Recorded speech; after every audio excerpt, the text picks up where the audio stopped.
In high school, I had a stalker. Here's the story. I'll try to keep it concise, but there's a lot of information for sure. I was 16 and we met on Facebook.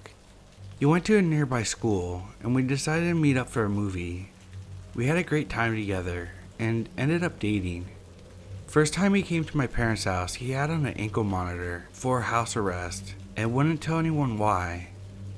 Red flag number 1. And since he was a minor, we couldn't find out. My parents obviously didn't allow us to hang out, so we hung out at his house or around the town at the YMCA camp. I was rebellious and naive. Things started to get a little weird when I noticed his family was pretty odd. One day, we were having sex in his bedroom and I saw his father looking through the blinds. I screamed and called him out and his dad ran off. A stalker guy told me that his dad was just into redheads and liked to watch us, so it wasn't the first time. I went to leave and his mom was doing crack in the kitchen, so I decided it was time to break up. This is when it got bad. He started crying and told me that he's in cancer treatment and that's why he needs me. He doesn't have long to live.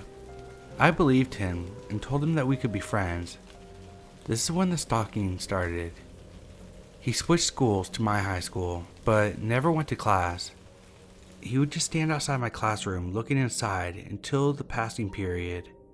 When I would leave class, he wouldn't address me. He would just follow about 10 to 15 feet behind me to my next period, standing outside my classroom again. I was too intimidated to say anything to him. He was a 6'4" heavyset guy, so I just let it happen for weeks. It started to progress to where he would follow me home every day. He would get on the same bus as me, despite living across town, and walk 10 to 15 feet behind me all the way to my house. He would just stand outside, just staring up at the window until around the time my parents got home, and then he would just leave. Finally, I told him to fuck off and leave me alone. I told him that we could no longer be friends or acquaintances, and to forget about me. However, that escalated things way further. I started getting about 150 calls a night. Half of them were him screaming death threats at me, and in detail, torture methods that he wanted to do to me. And the other half were him just singing songs that he wrote on his guitar. Every time I blocked his number, he would magically seem to get a new one, and just leave more messages on that. I woke up one time to see that overnight he had left me one of those dancing, singing snowmen on my porch. He had stabbed it in the head with a knife, and the knife was still sticking out. He covered it in his liquid deodorant that I previously mentioned liking the smell of. And I noticed there was a hole where the little song recording device was. When I pressed the hand, it was not regular Frosty the Snowman song, but it was his voice, singing eerie. I'm going to have you forever. I'm never going to let you be. I was done at this point and told my parents, who contacted the school. They suspended him, but he still waited at my bus stop every day and walked to my home with me. One day he ran at me like he was about to tackle me. When I tensed up for the impact, he stopped and hugged me. It wasn't a regular hug. It was like he was trying to crush me. I was 5'1" and about 90 pounds at the time, and he ended up cracking one of my ribs. I cried and he started crying too, before running off. He left me a voicemail, apologizing in a song. The one night is a night I'll never forget, and it's the reason why we got a restraining order, and my dad got a gun. I woke up one evening for no reason, just was fully awake.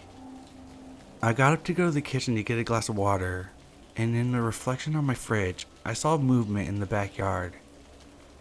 I couldn't see well because it was so dark outside and so light inside, so I went to the back sliding glass door to get a better look. When I got closer, I was met with a silhouette of a 6'4" man standing there, just on the other side of the door. Stalker guy was in my backyard, under my room, at 3 a.m. He was just staring at me. I yelled and my parents got up, but he was gone by the time my dad went outside. There's a patio right outside my bedroom window that goes all the way to the ground, so you could have possibly been on top of the patio looking directly into my bedroom window before. We got a restraining order shortly after that, and the stalker guy dropped out of school.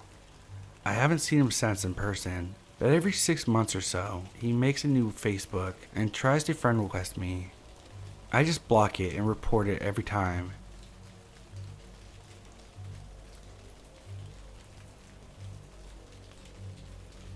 I used to order a lot of pizza. I love pizza. Well, my local pizza place got a new driver who way overstepped the boundaries of what is acceptable. He tried to force his way into my home to share dinner with me, and just general creepy behavior. So I stopped ordering pizza. Well, 2 months after the pizza incident, I hear scratching on the outside of my home. I figured it's an animal outside. I live outside the city where there's animals usually looking for a place to nest, and there was a nice big fresh coat of snow. So I do what I usually do and let my dog out. He's a huge 120-pound shepherd, and he just bolts out the door. Again, not unlike him when there's an animal outside, but about 15 to 20 seconds later I hear screaming and swearing, then screaming in pain and terror. I scream for my dog to come back, and he's a good boy. And then I call the police. When they get there, they do a search outside of the house. They find lots and lots of blood and pry marks at the side of my house. We check my security tapes, and sure enough, there's a person who is trying to force the window open. The dog charges him and tears his ass and leg pretty bad, until I call him back in, and then the guy limps off my property. At the front of my property, the entrance to my driveway, I have a camera that's well hidden. I get the guy going to his car and his plates, and the cops take it and go to a hospital. There's a lot of blood, so this person would definitely need medical attention. There's a guy that fits the description, and he said that he was trying to surprise his girlfriend and fell. I'm a widow and never plan to date again, but they came back to my house and told me this, and showed me a picture. Sure enough, it was the pizza guy. They found rope, duct tape, a camera, and a knife in his car.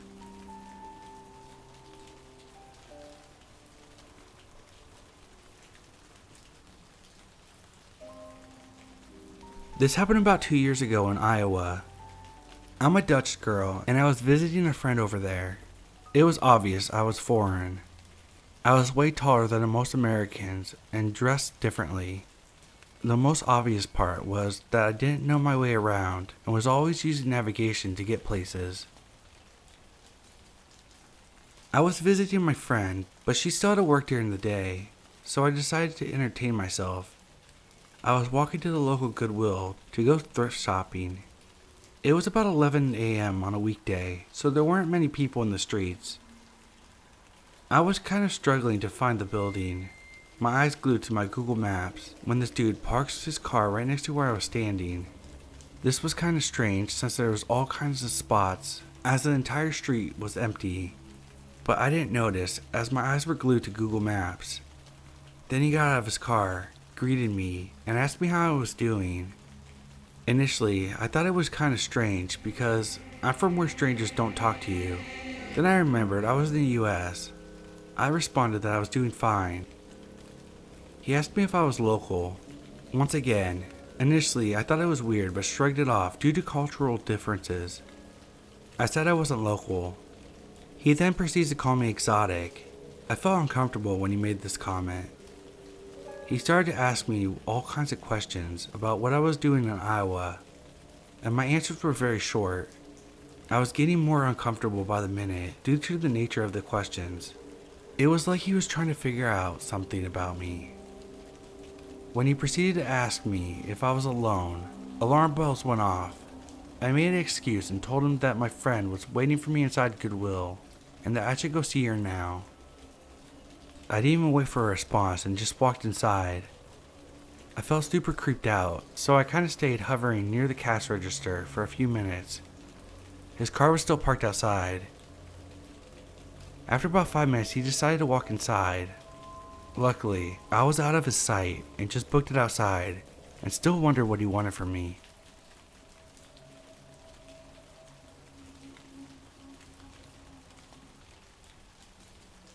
After reading some posts today, I thought this might fit in here. The story is not as creepy and eerie as some others posted on here. This happened in the summer of 2015. For context, I am a female, and then I was in my early 20s and at university. My house contract had ended, and in essence, I was homeless, but determined to make it all work. I lived in a flat of a friend and slept on their sofa. I was working all kinds of jobs, basically anything that was short term and that could give me some cash so I could buy some food and save some money. I was young and didn't have any work experience prior, so I couldn't really pick out what jobs I would be applying for. I would enter endless applications and hope to get a call for an interview. I applied for a waiting staff in a tea house just by the sea, where I assumed that posh local people would go, or tourists, so it sounded perfect. The job was quite far from where I was staying, but I couldn't really be picky. When I went to this place, where I have never been prior, it was absolutely empty. It looked recently renovated, in a way not even finished fully. There were no customers, no staff, no one, just me and a man who was the owner. I didn't really think much of it, as I usually get paranoid over nothing. It was quite a small place, and it looked expensive. We sat in one of the rooms for the interview. The owner was a young man, probably in his 30s. He started by asking about my experience and what I was studying at university. We ended up sort of chatting about photography, as this was what I studied, and it has nothing to do with hospitality. However, he moved on to asking me what my favorite food and drink were. I didn't find that weird, as this job was in a place which served food and drinks. When I was about to leave, he asked me how I was getting home and offered me a ride back. I ditched his offer, but not very easily, and began to walk home. As a young female without much experience, at first I naively thought that maybe he was just a nice guy, and that probably the interview went well and I have secured myself some future income. In the afternoon, I received a text from this person who interviewed me only a few hours prior. He was asking me to meet him and tells me the results from the interview. I didn't respond. This was after 5, so why would he message me then after working hours? He texted me again that he knows my address. Of course, my address and phone number were on my CV, and that he was coming to pick me up in a half an hour to have dinner with me. I was shitting myself and was hanging out on the balcony now and then to see if he stalked me to my temporary home. I was so glad to be with my friends there who could have done something to save me. I don't know if the guy came. I blocked his number and never replied to him. I was also staying in a block with flats, so thankfully, it was not a house where you can enter and find the person much easier. I feel a bit sad that I was naive and that there was an attempt for me to be abused or to get a job by having dinner with the owner. This makes me sick just thinking about how normalized it is.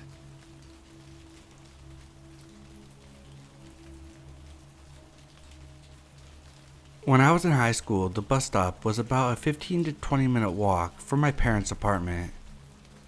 I would get up early in the morning and had to be at the bus stop by 6:45.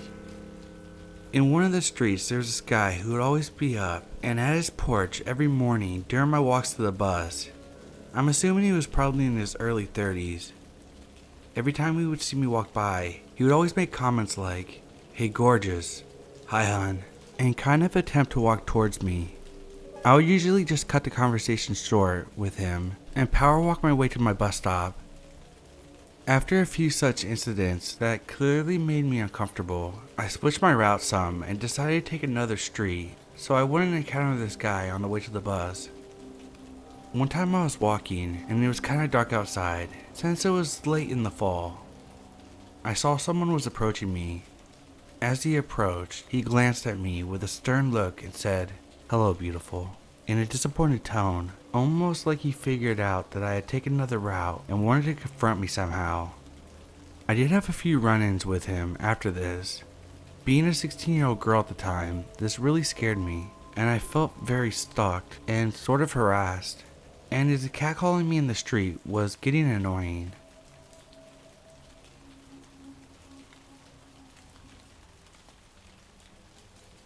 So when my husband and I were dating, we reached a point where we decided to live together. Got married about 4 months after that. He lived in an apartment about 30 minutes from mine. He had not lived there for 2 months, but had kept paying for it because of the lease. So he goes to the apartment leasing office, informing them that he was not going to renew the lease and he would be gone soon. A few months after this, his ex calls him and asks him where he's moving to. Mind you, they haven't spoken for months at this point.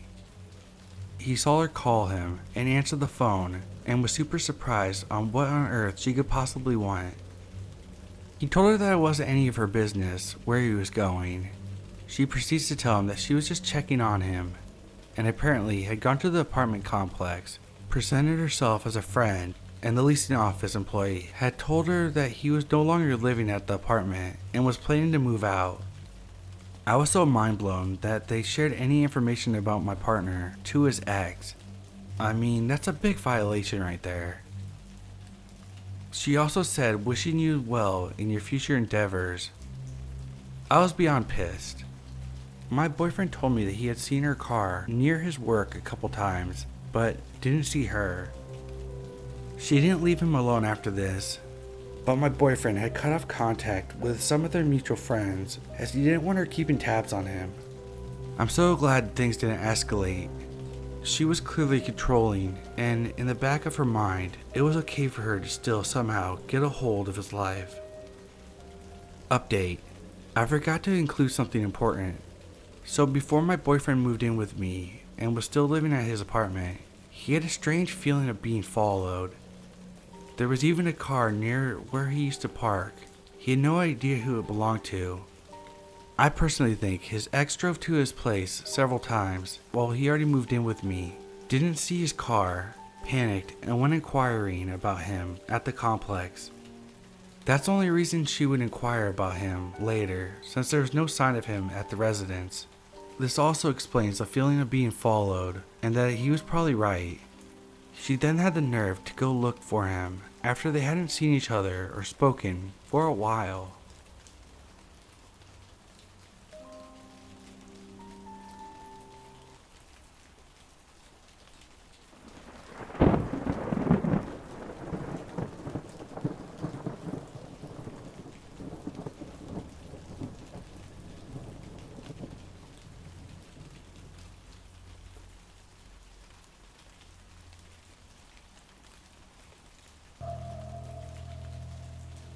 My house was broken into when I was 13. I grew up in a nice little suburban area. I actually lived on the very end of a large cul-de-sac. My mom worked 9 to 5, so she was always home shortly after I got home from school. My dad was medically retired from the military, but he still liked to work. He would do random small general contract jobs, so his work schedule was always random. Anyways, he was working on a house in the neighborhood close to ours. My bus route wouldn't take me directly to my house, so I would have to walk for a bit. Sometime, I don't know when, but I'm guessing the guy saw me walking home. On a Tuesday, I saw a red SUV parked on the side of the road, about 4 houses down from mine. I never thought anything about it. Looking back, I remember seeing it several times parked in the general area after that Tuesday. Anyhow, one day I was walking home, and the SUV was there. Didn't think anything of it, per usual. I got home and went through our side door. I dropped my backpack and went up to the kitchen to grab a snack. My dad called on the house phone, asking if I was home, which, since I answered, I obviously was. He had forgotten his notebook and wanted me to grab it for him, so I hung up and ran up the stairs to get it for him. He was going to meet me in the driveway. I heard the door from the garage open. Thinking it was my dad, I yelled, "I'm getting it." I heard footsteps, and I could just tell it wasn't him, so I sprinted downstairs and opened the front door running outside. Luckily, I saw my dad's truck, and he could tell something was wrong. I told him that someone was inside our house. He stopped the truck, gave me his cell phone to call 911, and then he went inside. I'm guessing I scared the guy when I ran, because he ran too. My dad ended up seeing him run and also saw his face, but he couldn't catch him due to his injuries. We called the cops and they came, and we gave them our statements. Anyhow, to make a long story shorter, they ended up catching him about 20 to 30 minutes later. My dad gave a positive ID. They took him in and ended up towing the SUV. In his bag that he was carrying, he had a gun and zip ties. He had a bunch of other stuff in the SUV. We were pretty sure he was there to take me. I don't know what would have happened if my dad hadn't forgotten his notebook.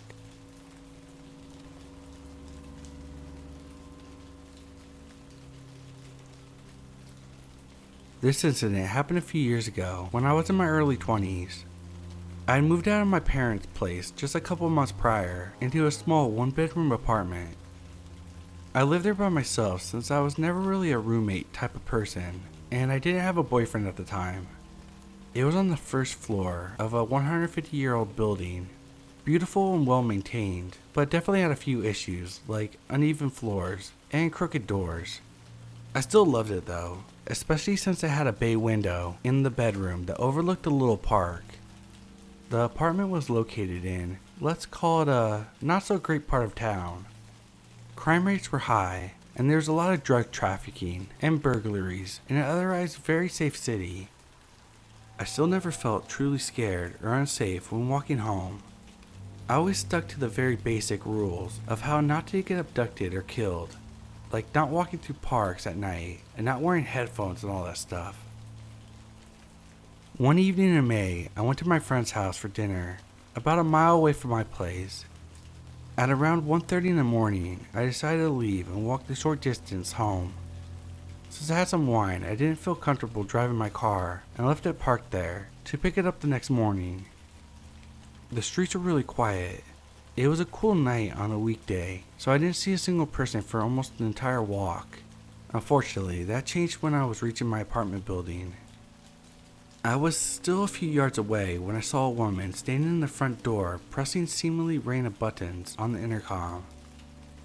There were only 5 apartments in my building, and I knew all of the tenants. She certainly wasn't one of them. She wore a shabby beige jacket, and her hair looked like it hadn't been brushed in a while.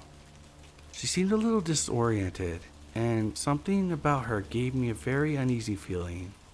It might have been the way she moved, a little slower than a regular person. Or maybe I was just paranoid because it was the middle of the night.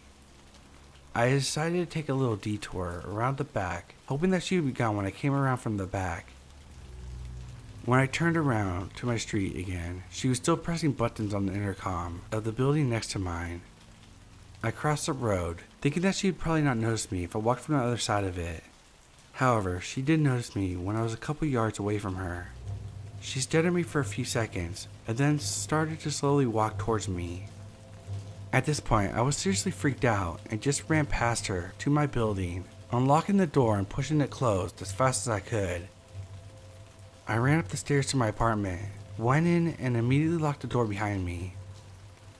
I started to calm down a little bit and felt silly, thinking that I overreacted about a slightly confused person not doing anyone harm. I went to my bedroom window to see if she was still out there, and when I drew my curtains, I almost screamed. She was standing right beneath the window, looking up at me with the creepiest and unsettling smile I've ever seen. I panicked, and after freezing for a second, I went to grab the phone to call the police. When I came back to the window, she was gone. I couldn't see where she went because the trees were blocking most of the view of the street. A few minutes later, I saw a police car. They were circling the block 2 or 3 times, but I don't think they found her. Thankfully, to this day, I haven't seen her again, and I have moved to a safer part of town. Her creepy smile still gives me chills when I think about it. I hope we never meet again, lady.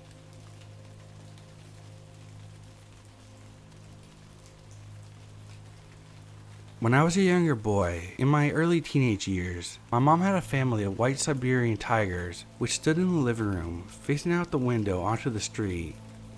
They ranged from small plush ones to a large, real-life-like, adult white Siberian tiger. Usually they received comments when people passed because she had arranged them to stand together like a family. It was wintertime, and some of the houses on my street had already been targeted by people, with various belongings being stolen, ranging from a couch to a money jar, to a personalized angel in someone's house, which was made for their daughter who had been stillborn. There were council workers working on the hill corner fixing the pavement. Sometimes if you passed by, they would talk to you for a short period, just to be friendly, since we were young.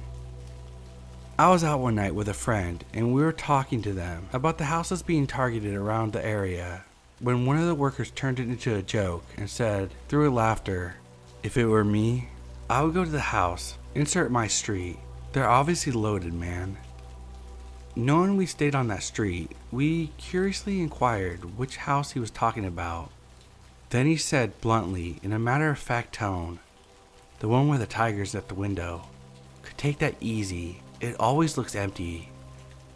I was obviously young and naive. I didn't fully understand, so I said quite proudly, "That's my house." He stopped what he was doing, but stared at us for what could have been a few short minutes. Then he said, "There you go. You never know who you're talking to. It's a small world." Then started laughing. I forgot all about that until someone tried to break into our house a few weeks before Christmas. We didn't know anyone personally who was involved, but when they were all caught a few weeks later trying another house, people said it was the council workers who did it. They apparently weren't really workers, but were using it as an excuse because no one can remember seeing a van, and they were all in plain clothes, with a vest, without a logo on back.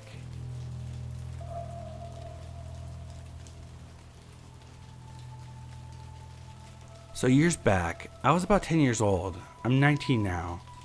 My dad and I lived alone in a studio space, in a condo. There was this one time before I went to sleep, I asked my dad what time he would be able to get home. We always slept beside each other, and I can't sleep well without him beside me. He said he won't be able to come home that night because of a heavy workload, but will be able to eat lunch with me the day after. So I did my usual routine. I turned on the lights and turned on the TV and went to sleep. This was my way of sleeping alone, since I was a pussy back then. I need loud sounds and bright lights. I woke up at 2 or 3 in the morning and the lights and the TV were off. I was scared shitless, but then I felt my dad beside me, so everything was okay. I hugged him tightly and went back to sleep. The next morning, I woke up without my dad beside me, so I assumed he left for work. So I called him to ask him if he had breakfast and all that. I was on the phone with him and I asked him what time he went to work. He then was puzzled and said he wasn't able to come home and he's still in the office and will go home at lunchtime. Then it hit me. Who the hell slept beside me?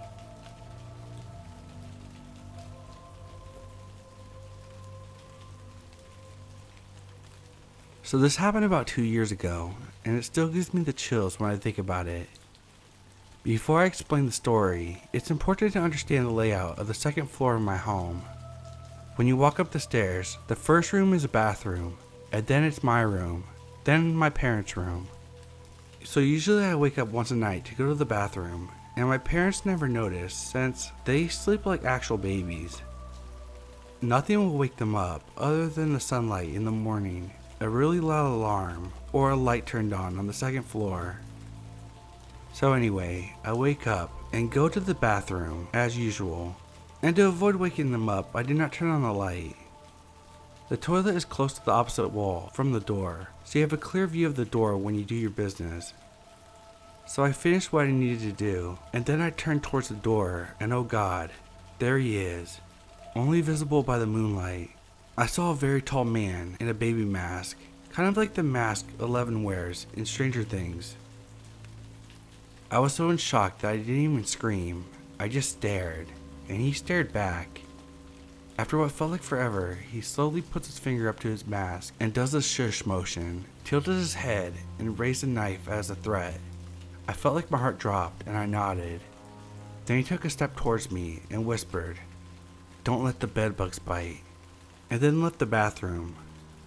I heard him slowly walk downstairs, open the front door and shut it. I immediately checked out the bathroom window, which looks down on my street, to make sure he had actually gone outside and was not still inside. I saw him wave at me and then run off.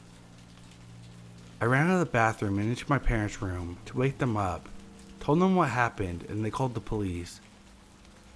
They found him a couple hours later, completely high and with a couple of stolen items. He didn't steal anything from our house though. Anyway, every time I go to the bathroom at night now, I close the door, turn on the light, check the shower, and do my business.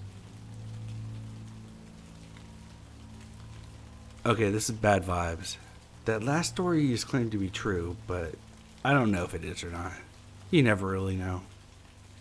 If you stay to the end, thank you. I really appreciate it. Make sure you hit that like button. But anyway, have a good night. And don't let the bedbugs bite. Till next time.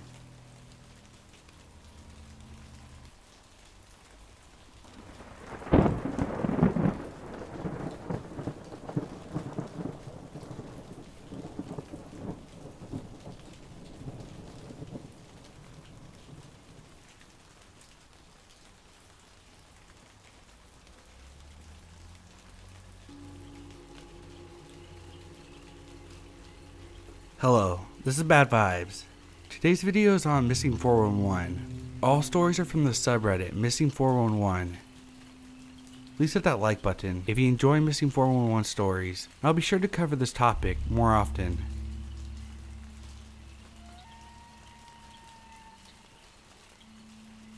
About 7 years ago, I went lightweight camping with a friend in a national forest that we were very familiar with. It was night, camp was set, and we were at camp around the campfire. Unexpectedly, it started raining, like Vietnam raining, which was very odd because the whole weekend there was no rain in the forecast, at all. Anyway, we decided to pack up and head back to the truck, with a roughly hour or so hike. The rain starts getting worse, and the fog started to settle. That was alarming to me because we were on the ridge and the fog usually settles in the valleys, at least in my experience. So my friend and I are pretty creeped out by it. Now, I know on the trail there's a very mild split where you can go back to the parking area or do a separate trail that goes a few miles to an equestrian trail. I've been on both several times. Well, we got mixed up in the inclement weather and took the latter. We hiked for about 30 minutes or so, and the rain stopped. It didn't slow or drizzle, just stopped. Hell, even the trail looked like it hardly rained on it. It was still very foggy. Both of us know we weren't in the right spot, and something wasn't right. It was the hair on the back of your neck standing up, kinda fucked up. We came down a hill, and out of the thick fog, somehow, and before us was a dirt road. It had trees lining it and went on for as far as our flashlights reached. The temperature had to have dropped 20 degrees. It was fucking insane, and everything about this area, which I knew did not exist, filled me and my buddy full of dread. I can't explain how absurd and unnatural this place was. The only feeling for me I can specifically nail down is that I did not belong there. So instead of being normal ass white people and investigating and dying, we decided to turn the fuck around and go home. Uneventful walk back, but when we left that area, it was back to rain, mud, and fog. I know for a fact this place where we were doesn't exist, not only from the memory of these trails, but also from Google Maps and investigating. Absolutely nothing like what we saw, so what the fuck was it? Where were we? And how do you explain it? No idea. I've even been back on those trails, albeit in daylight. Never saw that place again. This experience turned me onto the Missing 411. Very interesting books, movies, and YouTube videos about bizarre weather phenomenon with a mix of supernatural, eventually leading to a missing persons. It gets even more weird. Last year I started dreaming about the place and being there. I don't know, like a calling to it maybe. I called my buddy, who had moved away at the time, and told him I had to tell him something. He said, "Bro, I've been dreaming about that place too." I in no way hinted at what I was going to say. It was terrifying, and we decided we have to go back. He has moved back now, and we're planning another trip to camp off the trail close to the place, and we are going to investigate.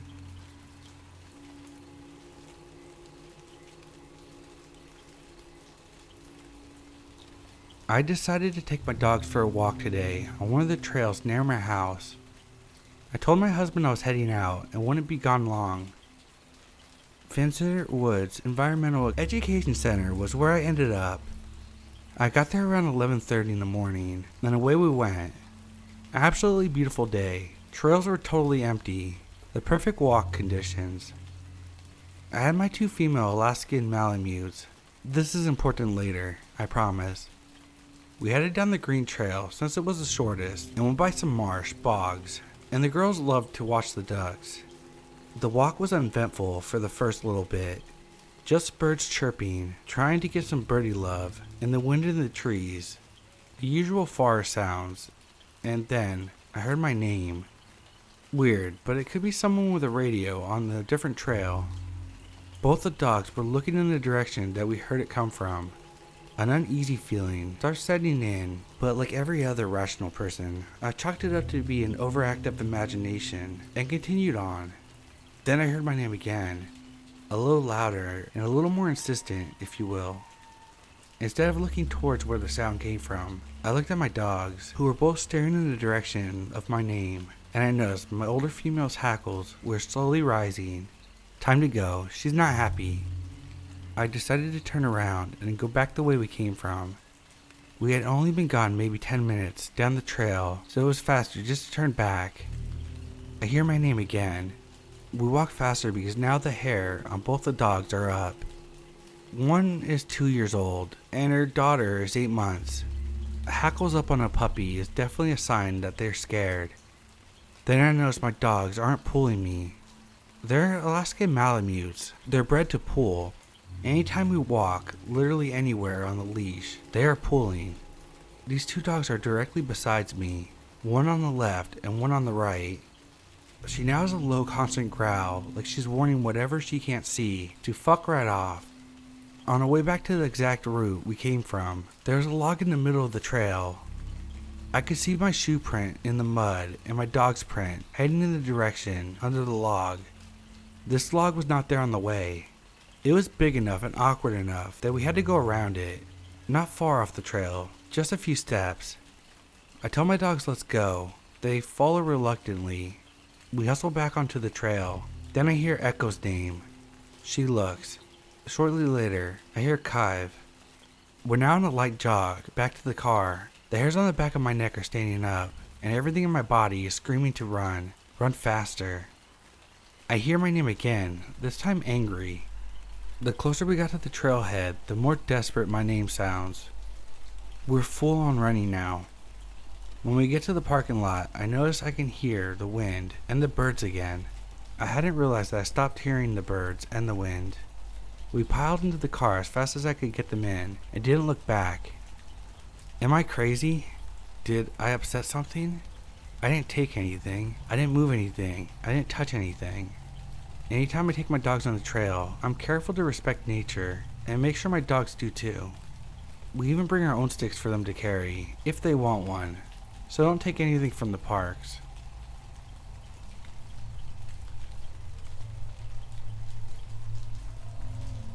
Okay, so I'm not a conspiracy theorist or believe in ghosts of such, but this is, I promise, a real story that happened to me in the woods as a 14-year-old. So as a kid, my dad and I would walk in the cool locations in the forest with our family. The area we frequented a lot was nicknamed the Blue Lagoon. The area was immensely dense and people used to camp there way back in the 70s. Long story short, we were walking in the forest. My family was in front and I stayed back a little because I was looking for small ponds because it had a weird color. As I turned around, in the distance in the forest was something black, human-shaped, and was running through the forest. Note, the forest entrance only had one road to access, and we parked at the end of the road, and no cars were around it. I quickly panicked and ran towards my parents. I told them, and everyone was spooked out and got back into the car, and we just went home. The forest was cut down a couple years later. After watching a couple 411 cases, it made me remember that event. Edit. Okay, so I just spoke on the phone with my dad. He remembers it and said the reason why everyone was spooked because when he was 14, he was in the same spot having a picnic with his nana. All of a sudden she said get in the car and everyone ran to the car. And he said he could see a black figure of a tall man running through the forest. And apparently the area had many sightings.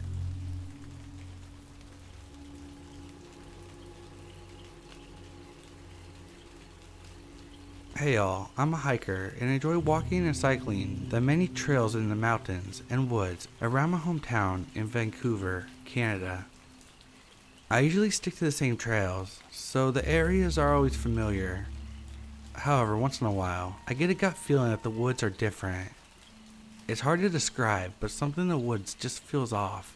Like they've changed in some weird way from the last time I was there. Almost as if the trees have moved, even though they haven't. It feels pretty eerie, and I usually get creeped out.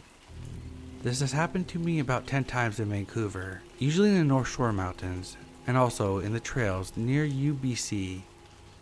I had also had this happen to me in Southern California, hiking the trails near my boyfriend's house outside of San Diego. I'm a pretty skeptical person and don't really believe in supernatural stuff, although I find it interesting. My skeptical explanation is that sometimes I hike at different times of the day, so the shadows from the sun are in different spots than I'm used to, making everything seem off. Not sure why this makes me feel so eerie though. That being said, this feels a lot like what I've seen described on the sub and in the documentaries, so I'm curious what thoughts you might have.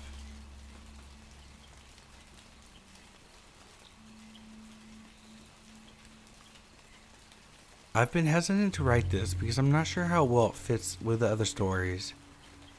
This was in Canada and in a relatively small conservation area near my parents' house. It was 3 years ago. I just finished my college program and moved back home with my parents while I looked for a job in my field. My parents have a Springer Spaniel who I would take on long hikes through the conservation area their house backed onto. The area has lots of trails. Most are small and stick to the less dense forest, but I, being familiar with the trails from growing up so close to them, didn't follow the markers and instead just usually head over the little bridge into the deeper woods. Since I rarely run into people past the bridge and my dog is well trained, I let her off the leash. I usually listen to a podcast and alternate from running to walking to get some exercise. I've never felt scared in the woods. There are some coyote sightings, but they're rare. No bears, and definitely no big cats. This day started like any other. I took the dog through the sparse forest and reached the bridge to cross into the deeper forest. I have no idea why, but as soon as I crossed the bridge, I felt a heaviness in the air. I felt nervous, and the forest seemed darker. It was like I was suddenly full of dread.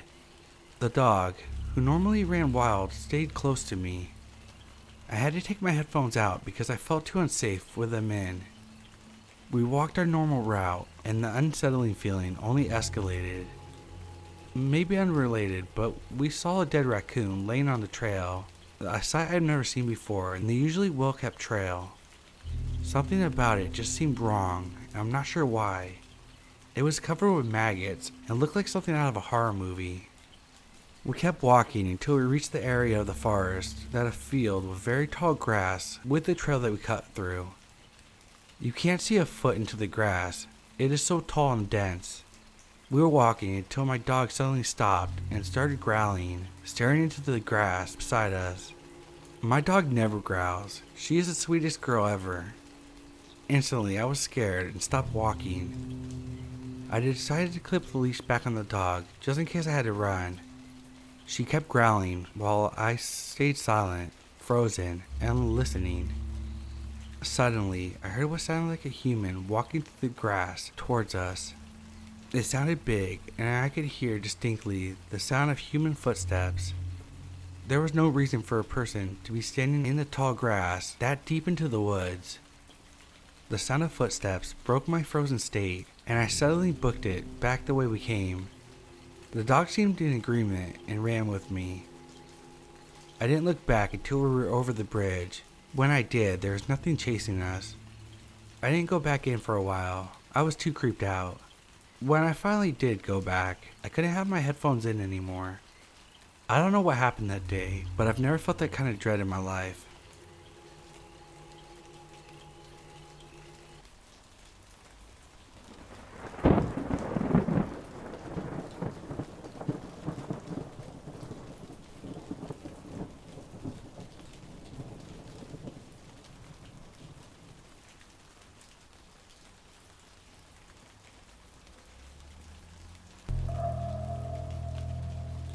When I was around 10, a girl named Karen, who was the same age as me, asked if I could go with her and her family to Walmart, which was not too far away.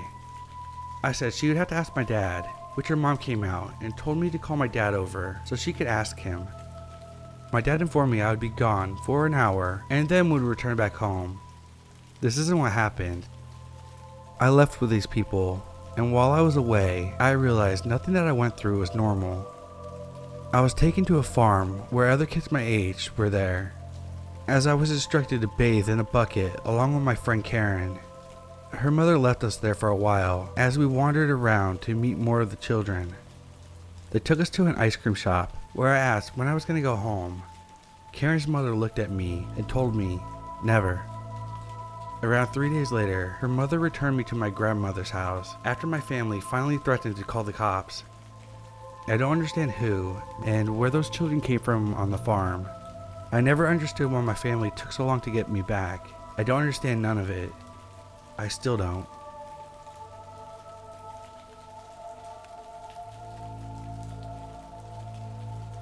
I'm a 24-year-old female.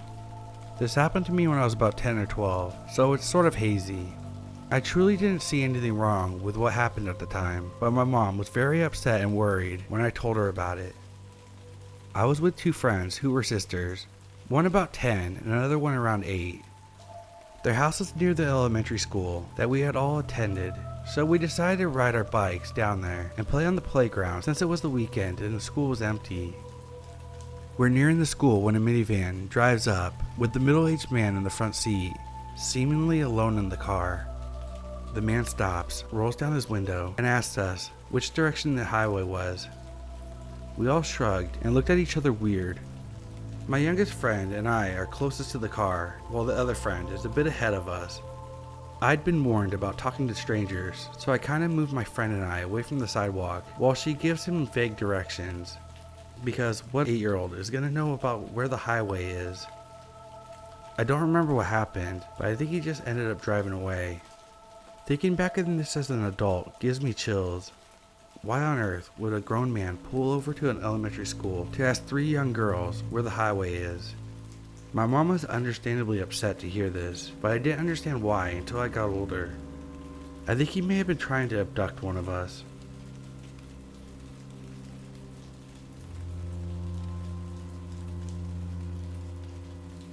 I was 11, almost turning 12, and my family decided to go to America for a holiday, where we stayed in Las Vegas for a few days at the Stratosphere Hotel.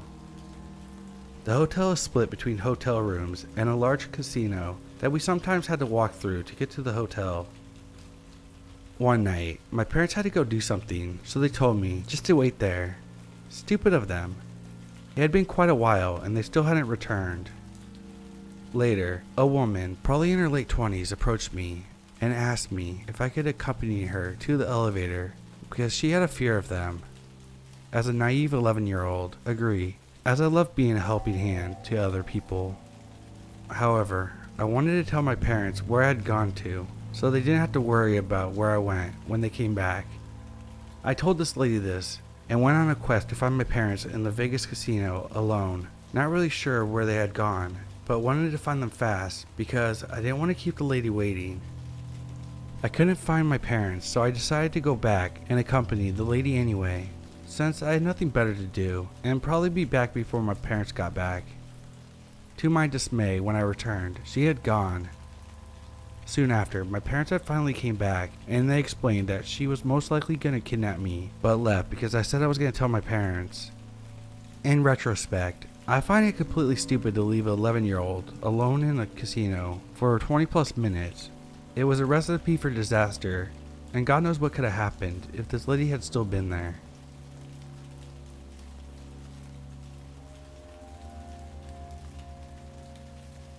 Not sure if this is creepy to others, but it certainly is to me. This happened to me when I was roughly 17.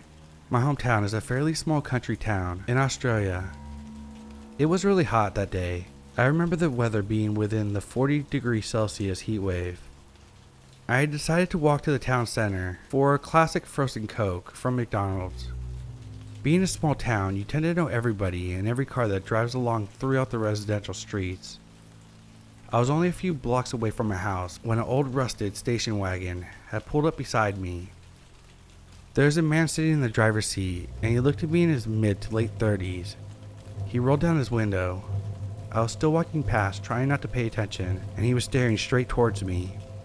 "Hey, sorry to bother you. Can you please give me directions to this road?" At that point, I gave the man directions, and was relieved, thinking nothing bad would happen. I had started walking away when I heard him yell out from the car again, this time telling me I'm pretty and asking to hang out. I told him to fuck off and kept walking, but paid attention to the car. I had walked a few more houses down when he reversed his car to my side. "You should get in the car," he said with a stern tone that makes me cringe to this day. At this point, I turned around and started walking back towards my house, as it was way closer and seemed like a safer option, given my family was home. I shouted out to him to go away and leave me alone, but this only made him angrier. His voice got angrier and louder, and he shouted at me to get in his car. He then hopped out of his car and started walking towards me, laughing. I never knew I could run so fast home. The guy followed me home all the way up to my driveway. The moment I got to my driveway, the man turned around and walked away. My dad was driving around trying to find the guy, and after what seemed like an hour passing, he came home and he said there was no sign of him. I had made a report to the police, and after a few weeks, the police notified me that they had found him, along with various articles of women's clothing in his car, and what he had been doing. I often wonder what would have happened if I didn't run when I did. I'm thankful it didn't get any worse. Definitely a creepy encounter that I have experienced.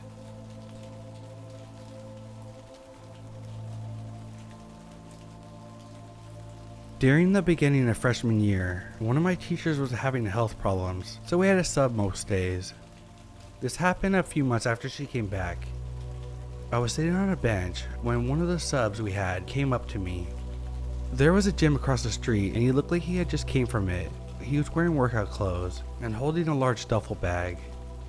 He knew my name and started talking to me about school. Me being young and naive, I thought he was being friendly and didn't realize anything was off. After a while, he sat down on the bench and got really close to me. We had been talking about a book that I was reading for school when he started telling me that he had a signed copy of it in his car and that he would really like to show me it. I know I'm stupid, but at this point, I didn't really think anything was off. He kept on mentioning his car and that he needed to drop off his bag, but he really liked to continue the conversation and asked if I could walk with him. About 20 minutes into our conversation, I know, should have been a red flag. What teacher talks to a student in public for that long? Well, anyway, my dad finally came out and freaked out when he saw some random middle-aged man talking to his teenage daughter. When the sub saw my dad, he introduced himself as my teacher, but then left rather hurriedly. Somehow at this point I still didn't feel off until a week later when I was reading the book we had talked about and something clicked. I started freaking out. He was huge, well over 6 foot, and could have easily overpowered me to get into his car. We were mostly by ourselves in the car park. Also, he could have had anything in that duffel bag. I think the final thing that confirmed his intentions was when a few weeks later I stayed after school to talk to a teacher and was taking a shortcut through one of the campus buildings. I was the only one in the hallway and looked into the classroom and saw him. We made eye contact and he yelled my name. I started running down the hallway as fast as I could and he started screaming at me to wait and that he needed to talk to me. I didn't stop running until I was a few blocks away from the school. After that, he kind of disappeared. I never saw him again. I really wanted to report him, but I actually had no idea what his name was. None of my friends did. I feel especially bad about that because what if he's done it to others since then? I guess the silver lining of online school is, as a sub, he's probably out of a job, and the lockdown would make it a lot harder for him to do this to others. When I was 8, my cousin, brother, and I walked to the store for my mom. The store was about a block away. Dad got what she needed, and I stayed to get a Coke.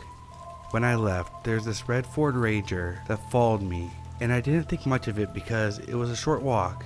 Then I realized that no one lived on the same street as my mom, so I turned around and I walked in a circle and he kept following me, so I run home. The next day, we were watching the news and I saw the man and the truck. He was detained for attempting to kidnap kids.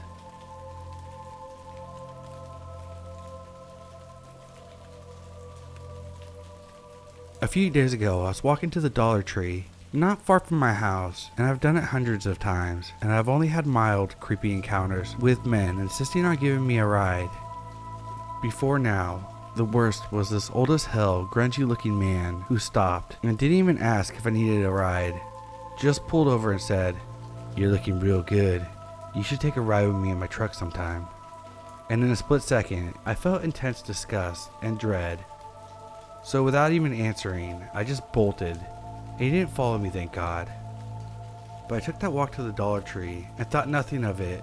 And the next day, the neighbor caught me outside and told me that she saw a man on the highway following me slowly in his car. And he only stopped and left in a hurry once he realized the neighbor was intensely watching.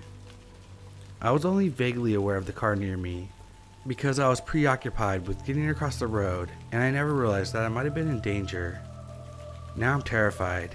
This could have been someone that had been watching me long term, and I never suspected it, and they might still be waiting for another opening.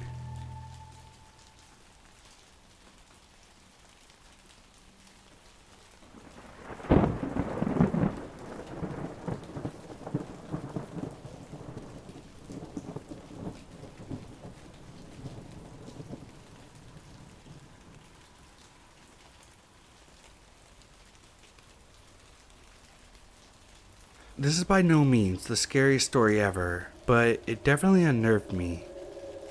Last night, I drove to work and a snowstorm started up shortly after I got there. I have an hour and a half commute until I figure out a better housing situation, and I get out of work late, so my parents let me use their hotel points to get a room for the night. When I got to the hotel to check in, there was a man in the lobby, but no one else was around besides the man at the desk. My room was on the first floor and had a sliding glass door that opened out to a courtyard. All the first floors had the access to this courtyard too.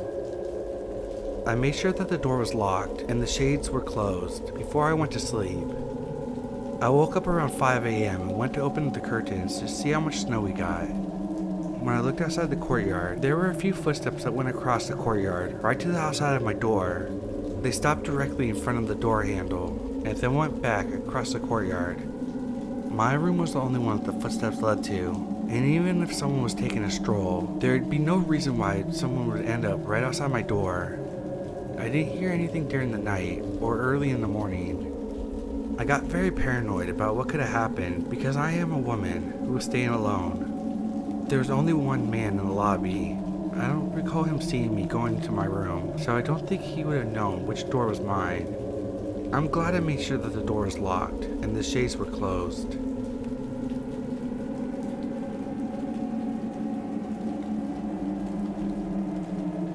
So technically, this is a creepy encounter that under different circumstances probably could have gone very, very wrong.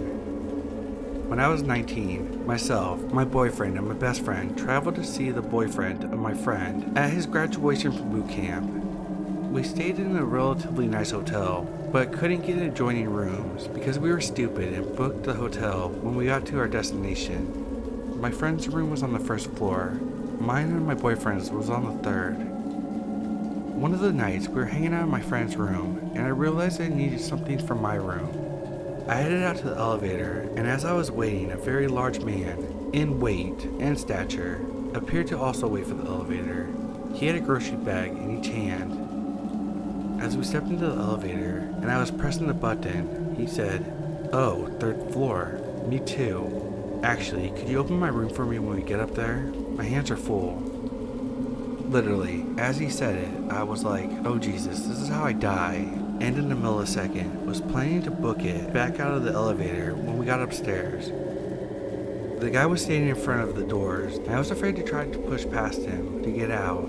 But by the grace of the gods, my boyfriend came running down the hall and caught up to me as the elevator doors were shutting and popped in, telling me that he wanted to grab something from the room and figured he would go up with me. I stood behind him the whole ride up, and when we got off the elevator, the man with the bags never mentioned needing help opening his door after that. We stayed in the hotel for a week, and I only saw that guy that one time. Never saw him again.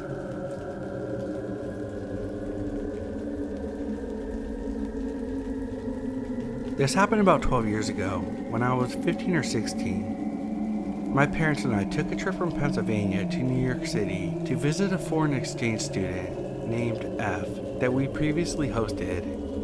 He was back in America working at a restaurant, and we wanted to spend the weekend with him, taking him out to some nice places. We got a nice upgraded hotel and had a luxury suite that had a bedroom where my parents would sleep and a big living room where me and F would sleep. The rooms connected, but they both had their own entrances to the hallway that faced a little nook. F had to work to midnight the night we got there, so my parents went to bed and I stayed up to wait for him. Shortly after midnight, I hear a knock at the door to my parents' room. I assume F arrived, so I went to open the door for him before he woke up my parents. Didn't check the peephole first. I opened the door to a large man, mid-30s, holding a gas can. He seemed startled that I opened the door behind him and went, hi. I was wondering if you can give me some money for gas. I replied, oh, let me ask my parents. I close the door, go to the other room to wake up my mom, and she yells, sorry, we can't help you. She definitely has better sense than me, because my dumbass doesn't realize it's the middle of the night and we're on the 10th floor of the hotel. He didn't say anything in response. I checked the peephole and he was already gone. F showed up about 30 minutes later, and we had a great time the rest of the weekend, but I still wonder what this guy's real intentions were. What would have happened if one of my parents opened the door instead of me opening mine?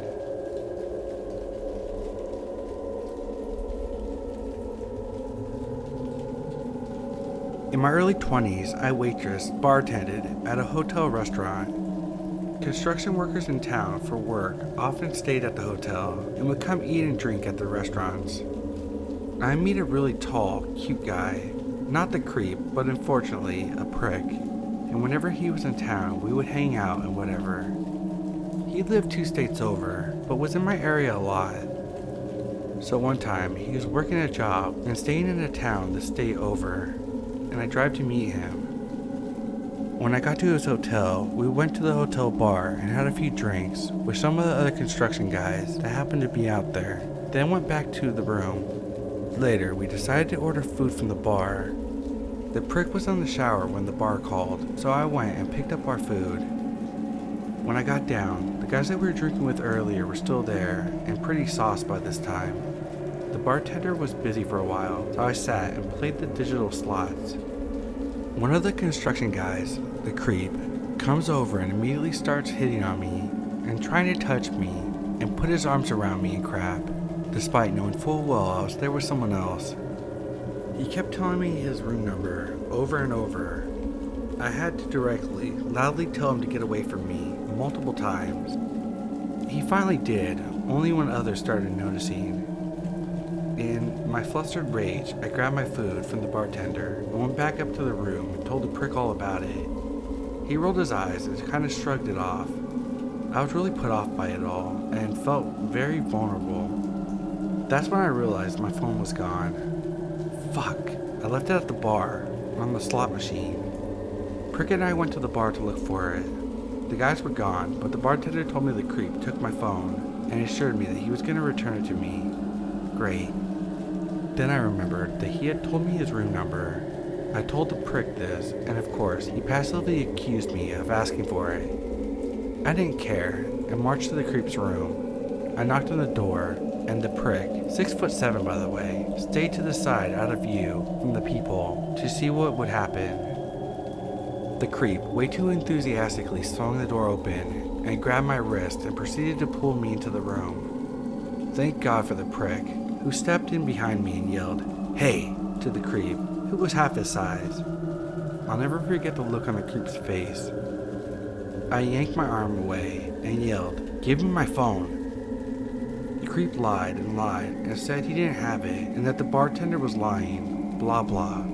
The prick didn't do anything else at this point, so we just fucking left.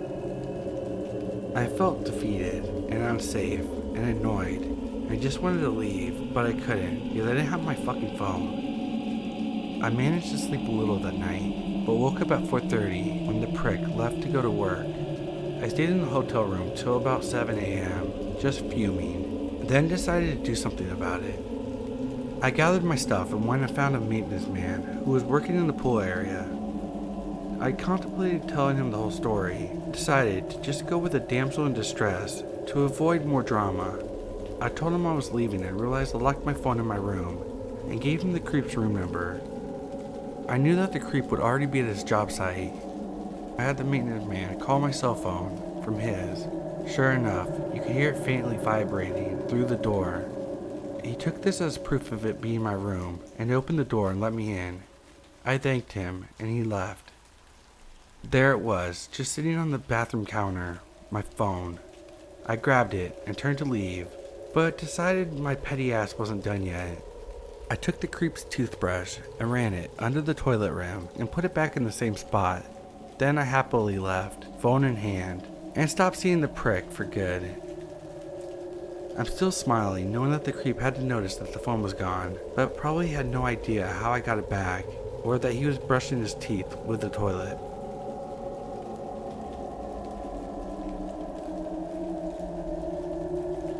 This happened February 14th, Valentine's Day.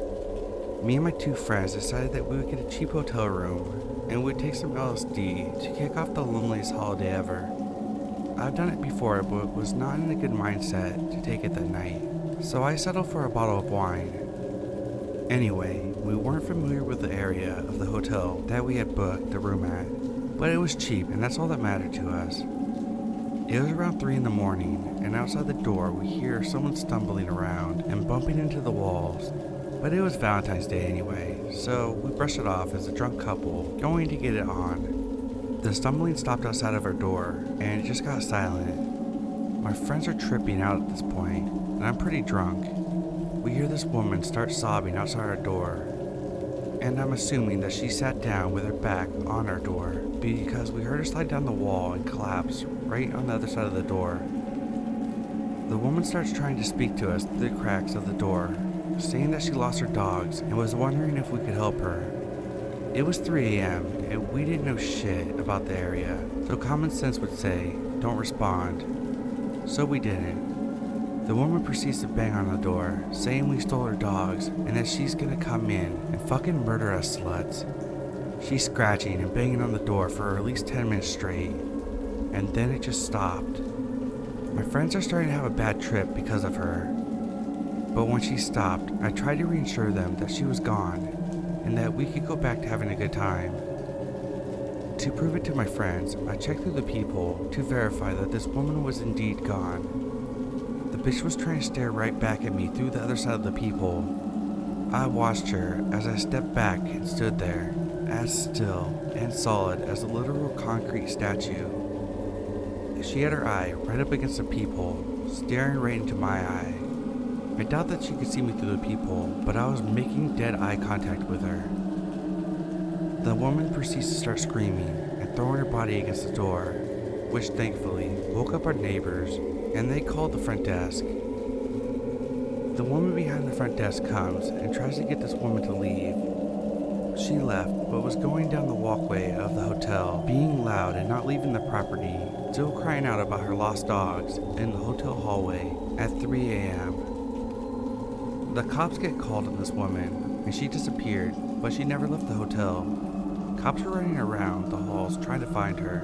The woman at the front desk asked me if I could give a better description or any information to the police. Me being an underage drunk girl, out of my mind, tried to decline, but the cops ended up at my doorway anyway, and I tried my best to act like an innocent, sober girl. They said they never saw her leave and implied she was still inside, so they just told us to keep an eye out for her and call the front desk if anything else happens. The police stayed posted outside the hotel for an extra 30 minutes, then left. Turns out this bitch was just on crack, but still, hearing this woman throw her body onto the door, saying that she would kill us, was traumatizing enough. We left early that morning and never went back. Thanks to this woman for killing my friend's trips and my drunkenness.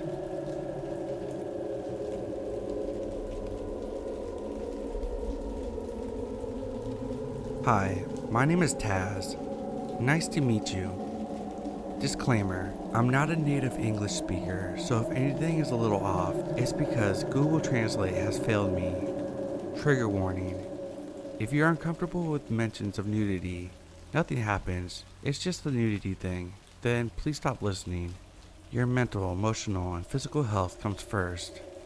I hope you enjoy. Have a great day. Do you know those silly school trips that last a few days? I used to go on as many of those as I could.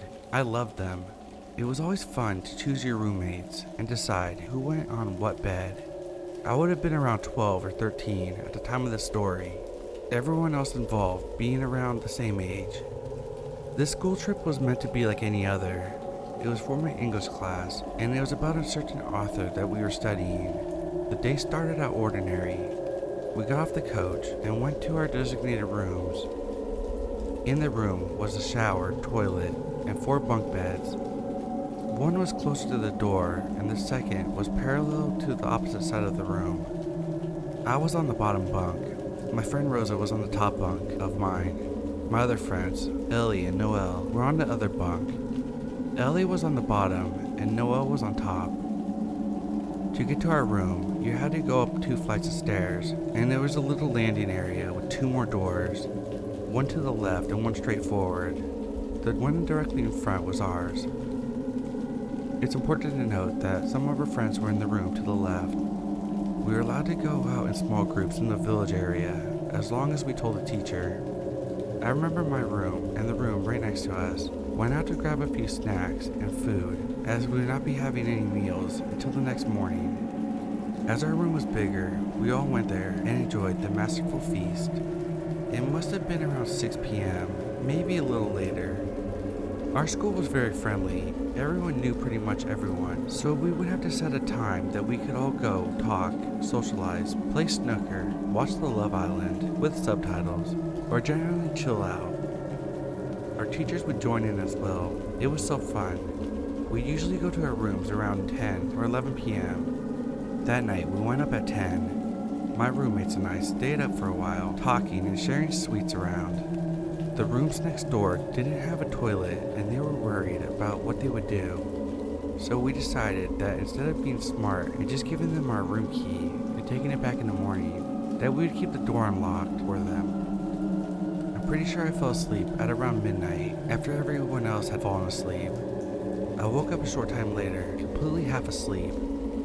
I'm a light sleeper, so when I heard the door click shut, I immediately woke up. I assumed it was one of the girls next door coming in to use the toilet, but it wasn't. I heard a low grunting, which confused me in my still sleepy brain to no end, but I concluded that it was one of the male teachers who just went to go check up on everyone. It's not that uncommon. What I didn't expect was the dude to come over and sit down on the edge of my bed as if he was getting ready to get in. He sat at the foot of my bed, and I guess he felt it, because he stood up and put his hands on the end bars of the ladder on both bunks. I assumed trying to stay standing up. For some reason, I still thought it was a teacher, but I was starting to wake up a little bit more at this point, starting to take in the situation. I heard him say, "This isn't my room. It's a room with girls in it." And I just replied, "Yes, it is." It wasn't a question, and he didn't sound confused or embarrassed. He stated he was in a room full of young girls. He knew where he was. I'm pretty sure he purposely looked for a girl's room. He also didn't speak like a normal human being. Looking back, why on earth was I not freaked out? I have no idea. No, this was only our first night. A lot of crazy things happened on that trip, some of which will haunt me forever. Always lock your doors no matter what. Be smart, be safe, and remember, if something happens to you, especially if someone does something to you, it's never your fault. You're not alone. Anyway, I heard a slight shuffling and the door clicked shut again. That's when it clicked for me. There was an unknown man in our room. I talked to him. I bolted up into a sitting position and quietly slipped out of bed, grabbing our room key off the coat rack. Then I saw legs. I would have screamed if I wasn't so stunned, scared, and tired. I stumbled back into bed. That's when Rosa woke up. She was incredibly tired. I got up off my bed so she could see and just pointed at the legs. When she saw them, she went wide-eyed and looked like she was gonna join me in panicking. We started whispering, trying to figure out what to do. Then Noelle woke up, asking us to be quiet and that she was trying to sleep. So Rosa broke the news that we probably wouldn't be sleeping properly all night. Noelle didn't believe us at first, so I tiptoed over to her and showed her the legs. Then it both hit us. He was naked. There was a nude, unconscious for all we knew, man in our room, just in front of the door, blocking the only way out. So far it wasn't looking too great. I went over to Ellie and shook her awake. She scared us half to death about how loud she sounded. We were terrified that this man who had came into our room with bad intentions was either pretending to be unconscious so that we would go near him, or he had somehow managed to knock himself out. But if we went near him, he might awaken. I got Ellie to calm down, and Rosa once again explained as I started to break down. The other girls close behind me in distress. We got our phones and started calling every friend that was on the trip with us, desperately hoping that they were awake so they could come and save us. But sometimes you have to be your own hero. We were trying to stay calm and figure out a plan when Noelle was able to reach her dad on the phone. He gave us some advice about how to handle the situation, but ultimately told us to get out and find someone to help us. Remember, the man was in the entryway, blocking the door with his head. It felt like it was a trap, but we decided to just do it. If anything went wrong, we would hit him on the head with the door. Simple. Noelle went first, followed by Ellie, and then me and Rosa. The door was only open a crack, so we had to move quickly and quietly, trying to fit through the crack as best as we could. Otherwise, we would run into the risk of hitting the man and waking him up. I'm fairly certain that Rosa hit him on the head, just to spite him. I wish I had the confidence to do that. Went through both doors and out into the open space. At the left end of the area was one of the male teachers' rooms. I remember frantically knocking on his door, still being careful not to wake up the man or anyone else. But no teacher ever answered, so we just kind of stood there, in the middle of the open area, freaking out, crying ourselves a river. Looking back, I feel kind of stupid, but I can't change the past. Then, all of the teachers on the trip came out the corridor, talking quietly. Obviously, seeing us sobbing, seeing me and Noelle collapse on the floor in a breakdown was not what they expected to see that night. Apparently, the man had been walking around most of the rooms, trying the door handles, knocking on the doors, just trying to get in. The male teacher had caught him and taken him downstairs. At that point, he had a bedrobe on. The teachers had gone to one of the rooms to figure out what they should do. Since we were underage and part of the school, we had to call the police. We had to stay up and wait for the police to arrive. We had to go to a separate area where the female teachers' rooms were and calm down over there. Can I just say that the woman that told us to be quiet because she and her husband wanted to spend some quality time together and we were disturbing their peace. Screw you. We were traumatized 12-year-olds. When the police arrived, they took the man downstairs and we were asked some questions and we asked questions in return. The police told us that the man didn't appear to be drunk or on drugs, and he had no reason to be there. They had no idea what his intentions were and what he was doing that night. He was kicked out of the hotel and was never allowed back there, but nevertheless, it was quite creepy, and I wish to never see him again.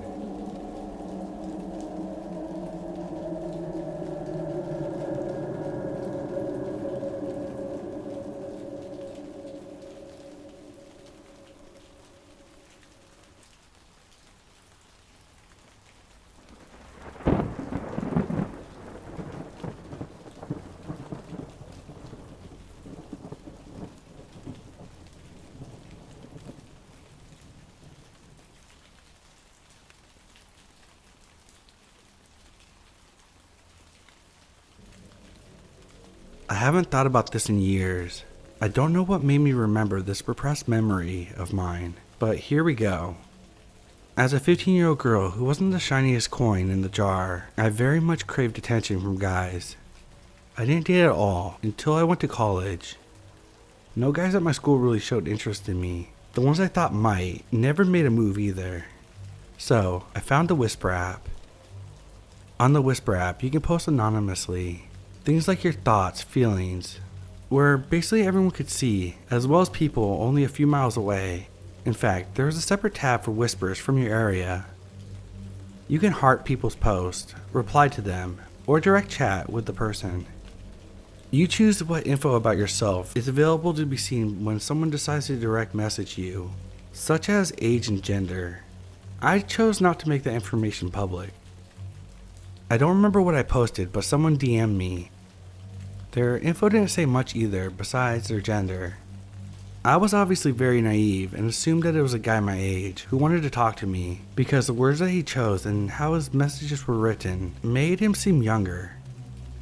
He asked some questions about me, like how old I was, my interest, what I did for work, etc. I answered those questions. He also asked to see a picture of me. I sent him a picture. He told me how beautiful I was and how I was out of his league. He would dodge questions about himself. He would say that he was boring and that he just wanted to talk about me. I eventually managed to get him to send a picture of himself. You guessed it, mid-40s man. I was surprised he sent an honest picture of himself, but at this point, I was very understandably freaked out. He then started asking to take me out to dinner. I stopped talking to him at this point, but he kept trying and saying stuff like, "I'll take you somewhere really nice. I'll throw in a massage." I figured out how you can block people, so that's what I did. I didn't really think much of it after that. I basically forgot about the conversation after I fell asleep that night. A couple weeks later, I was at work and it was slammed. The checkout line was starting to wrap around the small store I worked at. There was only one line, but 2 checkout registers at the counter. I just finished checking out a large order, and I kinda just looked up to see how bad the line was, and if it seemed like it was gonna calm down soon. That's when I made eye contact with a familiar face. I couldn't quite place it at first. Then the man smiled, and slightly mouthed, "Hi." The image he sent in the chat immediately flashed into my mind, and I felt my stomach drop and my heart race. I was fucking terrified and really didn't want to check this guy out. I made sure to check out people way slower than I normally do. My coworker checked him out, but I could feel him staring at me. He even tried to wave goodbye to me as he left, and I refused to even slightly turn my head in his direction. As soon as it calmed down in the store, I went to the bathroom and had a huge panic attack where I nearly threw up. When my mom came to pick me up from work, I very closely watched the side mirror to make sure we weren't being followed by anyone. After that day, I stopped answering DMs if it wasn't someone who wanted to have an actual conversation about something I posted. Long story short, monitor your children's online activity. They may hate you at the time for it, but trust me, they need supervision.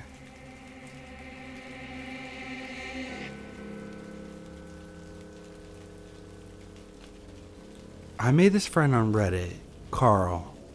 I suppose it's risky posting this because Carl could still be on here, but I actually don't care. This is a new account anyways. I met Carl because we frequented the same subreddits and always bumped into each other in threads. I used to be an active Redditor, now I'm just a lurker. Carl private messaged me one night when he was drunk saying that he needed a friend because he had no one else to talk to. That he needed someone to vent to about shit in his life. I obliged and we became friends, and we became pen pals.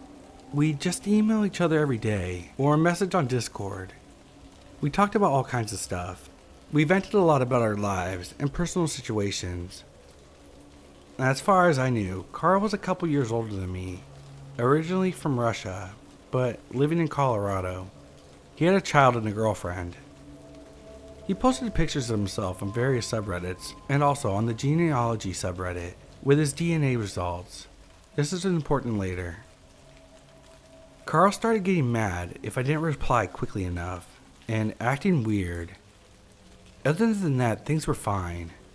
He loves drama, loves talking shit about people, so we would do that a lot. I also noticed that he was extremely paranoid about many things, but I didn't really take it too seriously. I made a subreddit based off a 2007 live journal where we would basically shitpost and we would post stories every day. This other person joined us, John, who apparently was already online friends with Carl. They claimed that they went to the same high school and randomly found each other on Reddit. It had been about a year of a friendship at this point. I noticed that some of Carl's stories weren't adding up, and neither were John's. Something seemed a little off, but I didn't know what.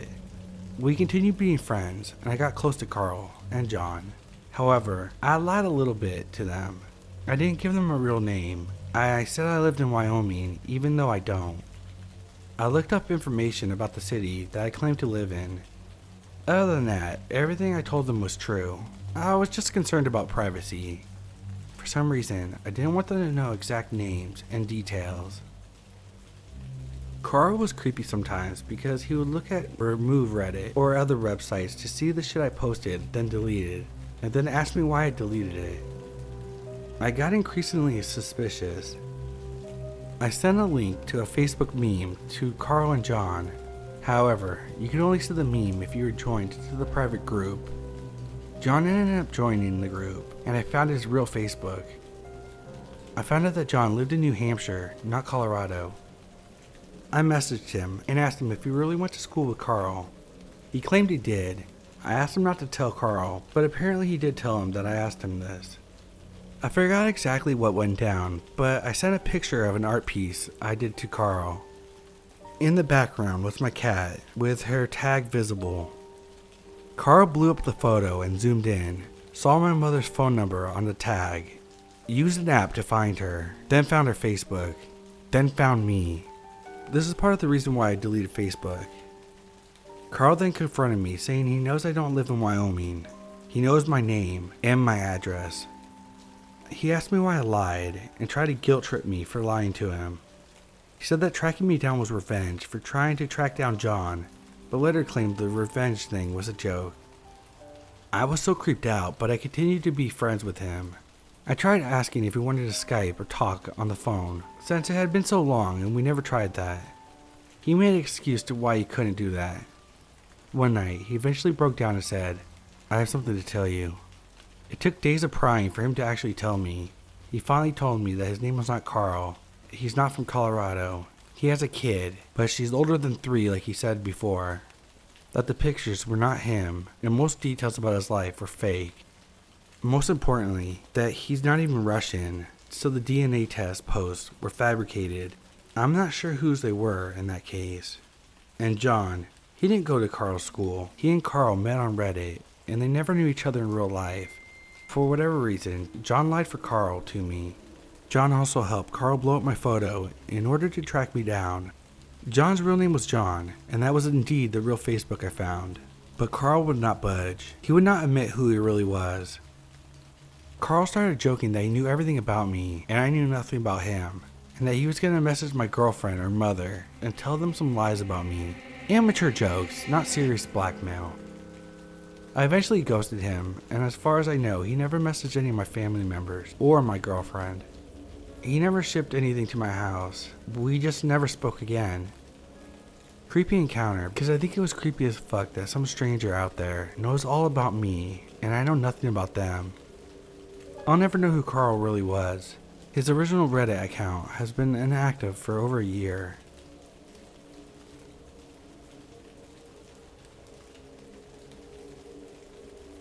Hi everyone. I've been online dating for a while. I've had some interesting experiences, but none quite like this before. I wanted to share with everyone what happened on this crazy date.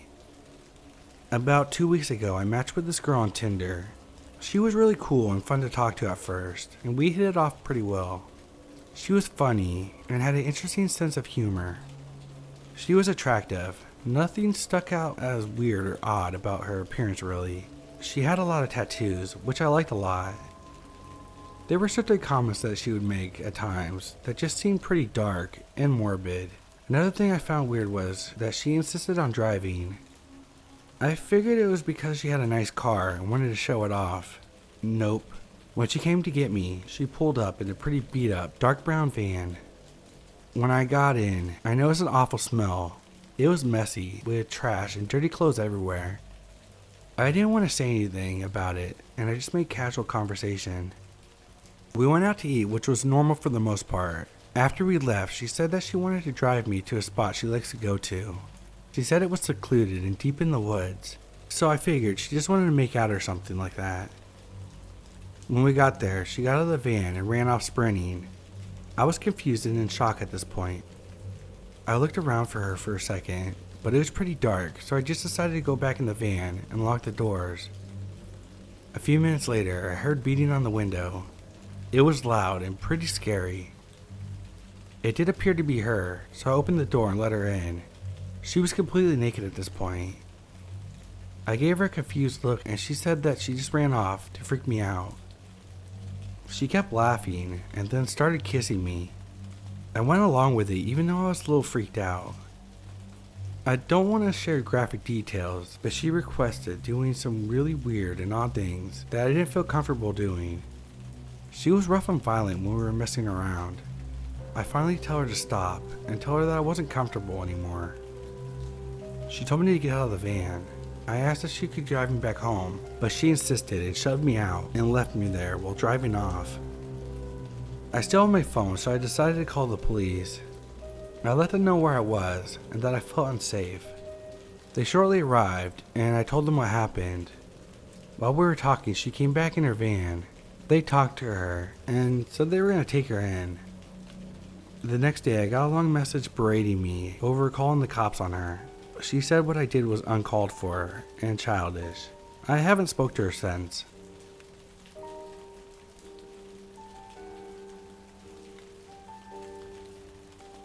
Never actually met any of these individuals, but got too close for comfort. Let me explain. When I was younger, I got to the point where sexual frustration pushed me to the point of desperation, so I made a Grindr. Finally, an outlet for my repressed sexuality. My virginity became a burden, a curse I wanted to pass off. I didn't want it anymore and was willing to give it to anyone who would take it, and thus the predators swooped in. They could smell my desperation and started circling. Anyone who has used Grindr knows about the amount of weird older guys looking for any men is surprisingly high. Now, that's in a normal environment. How about in the middle of Arkansas? The levels were sickening. They were everywhere. Now, granted, a silver fox has a certain allure, but these weren't silver foxes. These were mangly coyotes prowling on young prey. Most of the population around where I lived at the time, and unfortunately where I live now, are what can only be described as white trash, meth head hillbillies. So these weren't attractive older men looking to lead me down a path of discovery. These were 40-year-old creatures looking to take advantage of my desperation. Now, fortunately, I always chickened out or came to my senses before it went too far, but sometimes it got a little too close. One time, the individual was just down the road from my house when I changed my mind. So I never met these people face to face, but the thought of what could have happened if I had still sends shivers down my spine to this day.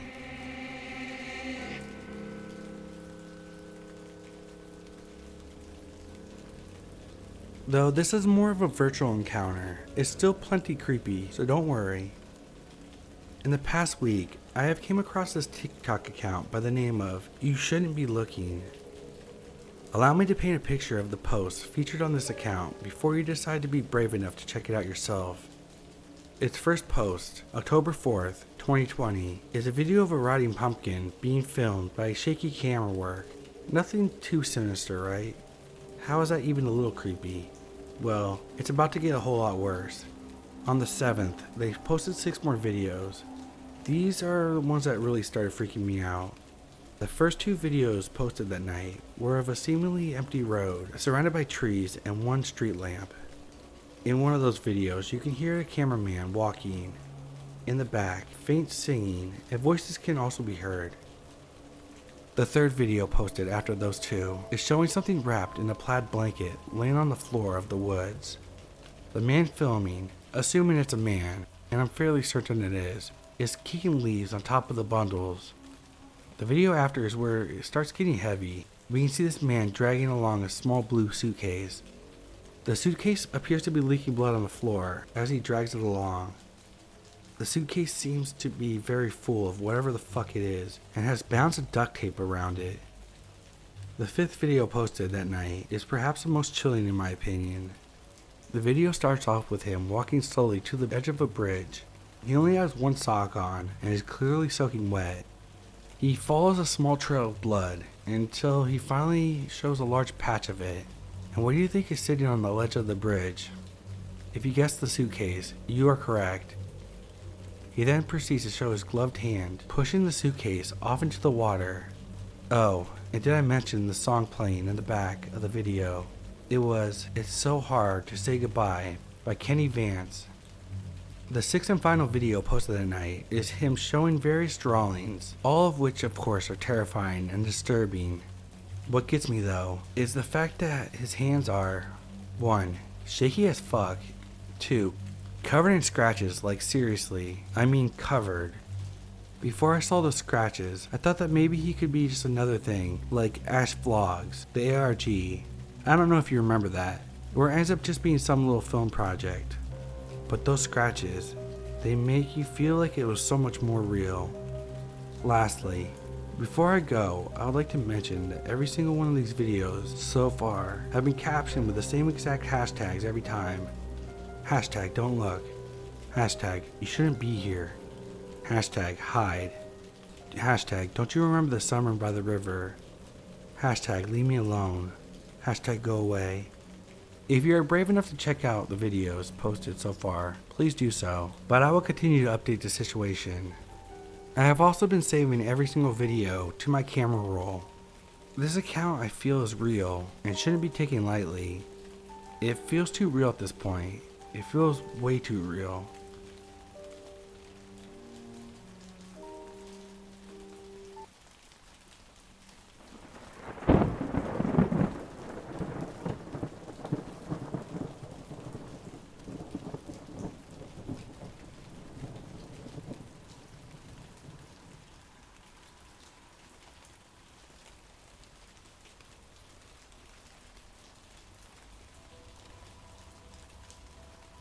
I will start this by saying I go to the grocery store a lot at night.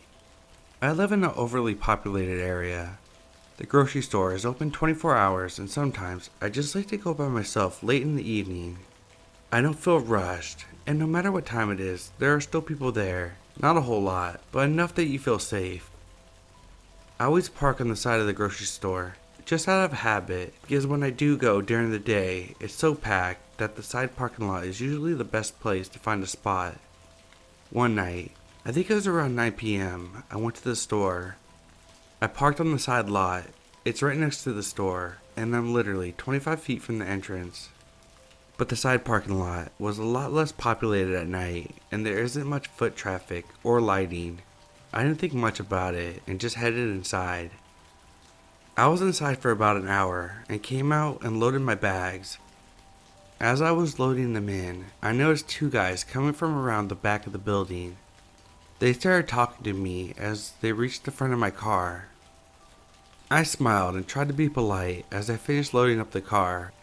I didn't feel comfortable standing in a semi-dark and empty parking lot talking to two guys, but I also didn't want to be rude or piss them off if I didn't have to. The one guy asked me for my number, and I told him I was in a relationship. He kept pushing it, telling me that he would take me out somewhere nice. At this point, the groceries were in, and I moved to the driver's seat. I told him again no thanks, and was just about to shut my door, when he grabbed the door frame. Our eyes met. This fear went through me. I am screaming inside my head to get the hell out of there. He's still talking, more serious now, telling me I'm pretty and that he really wants my number. I hold his gaze and say, as stern as I can, "Let go of my door." We are frozen like that, each of us contemplating our next move. I know one of two things will happen. I can see his mind going through the options. There's no one else around. I am thinking of ways to defend myself, knowing that if he pushes his way into my car, that things are over. I say again, let go of my car. Our gazes are still locked. Then his friend mutters something I couldn't hear. He turns and then looks back at me. Another moment, and then he lets go of my door. I slam it shut and lock it and get the hell out of there. I could feel them watching me pull away. When I told people about it, they kept saying how lucky I was, how bad it could have been. I sure learned my lesson, and I can tell you that.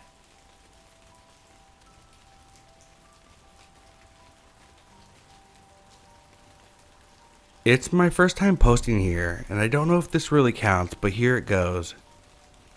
My husband and I live in a house on the left end of the street. There's a decent stretch of woods right on the other side of us, and then up a road is a busy street. Tonight, literally an hour and a half ago, we were sitting and watching TV upstairs, trying to wind down from work, when suddenly there's a loud ass pounding on the door, like excessively loud and forceful. At first, I thought it might be the police, and of course, I was worried that they were there to deliver news or whatever the case may be. But being paranoid people we are, we didn't immediately get up to check the door. We finally get around to peeking out the window, and there's a white Mercedes sedan just parked right out front. At least a couple minutes have gone by, and the knocking still persists. So the husband grabs his gun once we both realize it's not the cops or anyone we recognize, and decide to head down to see what the fuck this person wants. Mind you, it's like 10 p.m. and this dude is still pounding on the door. By the time we get down the steps though, guy goes around his car and slips in.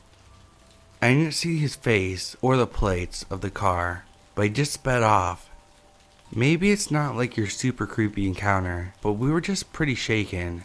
First off, it's somewhat late to be pounding on anyone's door, for that matter. And then, he didn't make any other stops on our street, just ours. Didn't leave any notes or cards or anything to indicate he was there. Of course, it didn't help that immediately after this guy left, a blare of sirens and speedy cop cars erupted near the busy street next to us, and then there was a police helicopter that came by soon after. Maybe it was nothing, maybe we just got lucky. Either way, I'm not sleeping that well tonight and have to be up for work at 3, and I'm definitely not looking forward to walking down my dark ass driveway in the middle of the night.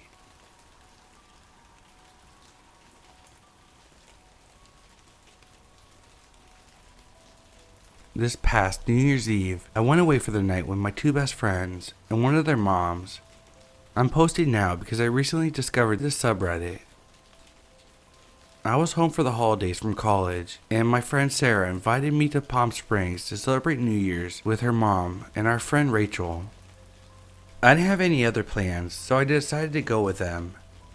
We went to a cool city about a half hour from where we live that's big on shopping and resorts. We planned to have a pretty calm night, watch the ball drop at the block party thing downtown, and have a few drinks at a bar. Since we're on the west coast, the ball drop is at 9 p.m., so at around 8, we ventured from the hotel, walking to the block party about a mile away. On the way, we passed a very lively bar. We decided to stop by and spend 15 minutes dancing, but didn't get any drinks. It was a gay bar, and Sarah and Rachel being gay, they were stoked on it and wanted to come back after the ball drop, even though it was about 90% men there. We continue on the block party, get some dinner, a glass of champagne. The ball dropped and had a DJ. So we spent about an hour there dancing. After we got tired of it, we decided to head back to the bar and hang out until midnight. Once we get there, Sarah's mom pays for a drink for each of us, but leaves soon after because she was tired. It was about 10:30 at this point, and Sarah, Rachel, and I are enjoying our drinks and having fun dancing. Rachel tried some of my drink, since it was one she hadn't had before. I consistently have to have my guard up when drinking in public, and I felt safe in this bar because it was 90% gay men, who I thought would not have any interest in me. I went back to the bar to get a second drink, and that's the last thing I remember. The rest I've gathered from Sarah and Rachel. Almost immediately after getting my second drink, I asked Rachel to go to the bathroom with me because I wasn't feeling well, even though I was completely fine 10 minutes before. Once in the bathroom, I collapsed on the floor and I was almost unresponsive. Rachel, now worried, somehow dragged my half-lifeless body out to where Sarah was waiting for us. Security, seeing my condition and assuming I was wasted, asked us to leave. Sarah and Rachel decided to take me back to the hotel, about a half-mile away. By this point, I was unconscious, and there were barely sounds escaping my mouth. They saw someone leave the bar at the same time as us, who was walking near us, but they were preoccupied with trying to keep my lifeless body off the ground. At one point, I threw up all over myself, the both of them, and the sidewalk. The next part of the story we had to get from Sarah, and Rachel doesn't have memory of this. Still struggling to carry me, the man they saw leave the bar approached them. He was hitting on Rachel, trying to grab her to go grab a drink with him. She was very agitated and told him to leave and her friend needed help right now. He didn't take no for an answer and continued to follow us down the street, asking if we wanted to get drinks with him, if he can help carry me and such. A middle-aged woman witnessed this and came up and told the man off, something along the lines of, "Stop harassing these young women, or I'm going to call the police." He left after that. Next, by some miracle, an EMT and his wife enjoying the holiday ran into us on the street. He checked me out to make sure something wasn't majorly wrong, and then carried me the rest of the way to my hotel and into the room, since my friends could barely hold me up. They thanked him profusely, and him and his wife left. This is when Rachel's memory kicks back in. 5 minutes later, they get a knock on the door, and it's the EMT and his wife again. They came up to let us know that the man followed us to the hotel, and they saw him hop a gate and start to make his way towards our room. My friends called the hotel security, but they were unable to find him. My friends didn't get a glimpse of him, but I'm sure it was the same man from earlier. I spent the rest of the night vomiting everywhere and dry heaving after that. I woke up the next morning in a pile of pillows and blankets on the bathroom floor. My last memory was at the bar getting my second drink, and my friends filled me in on everything that had happened.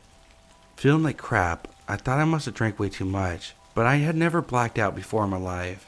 And the amount of drinks I had, only 2 in 2 hours, since I didn't get to drink my second at the bar, didn't add up to me being completely unconscious. We decided that my first drink had to have been drugged, since Rachel had some of it and had no memory of her walk home, even though she was fully functional. I'm sure the man that was talking to Rachel and then followed us back was the one that slipped something in my drink. To this day, I don't really know how I could have been slipped something. I got my drink from the bar and never set it down. My best guess was it was already in the cup. Thankfully, I had 2 good friends with me and kind strangers protecting me that night. Keeps me up at night thinking what could have happened under different circumstances.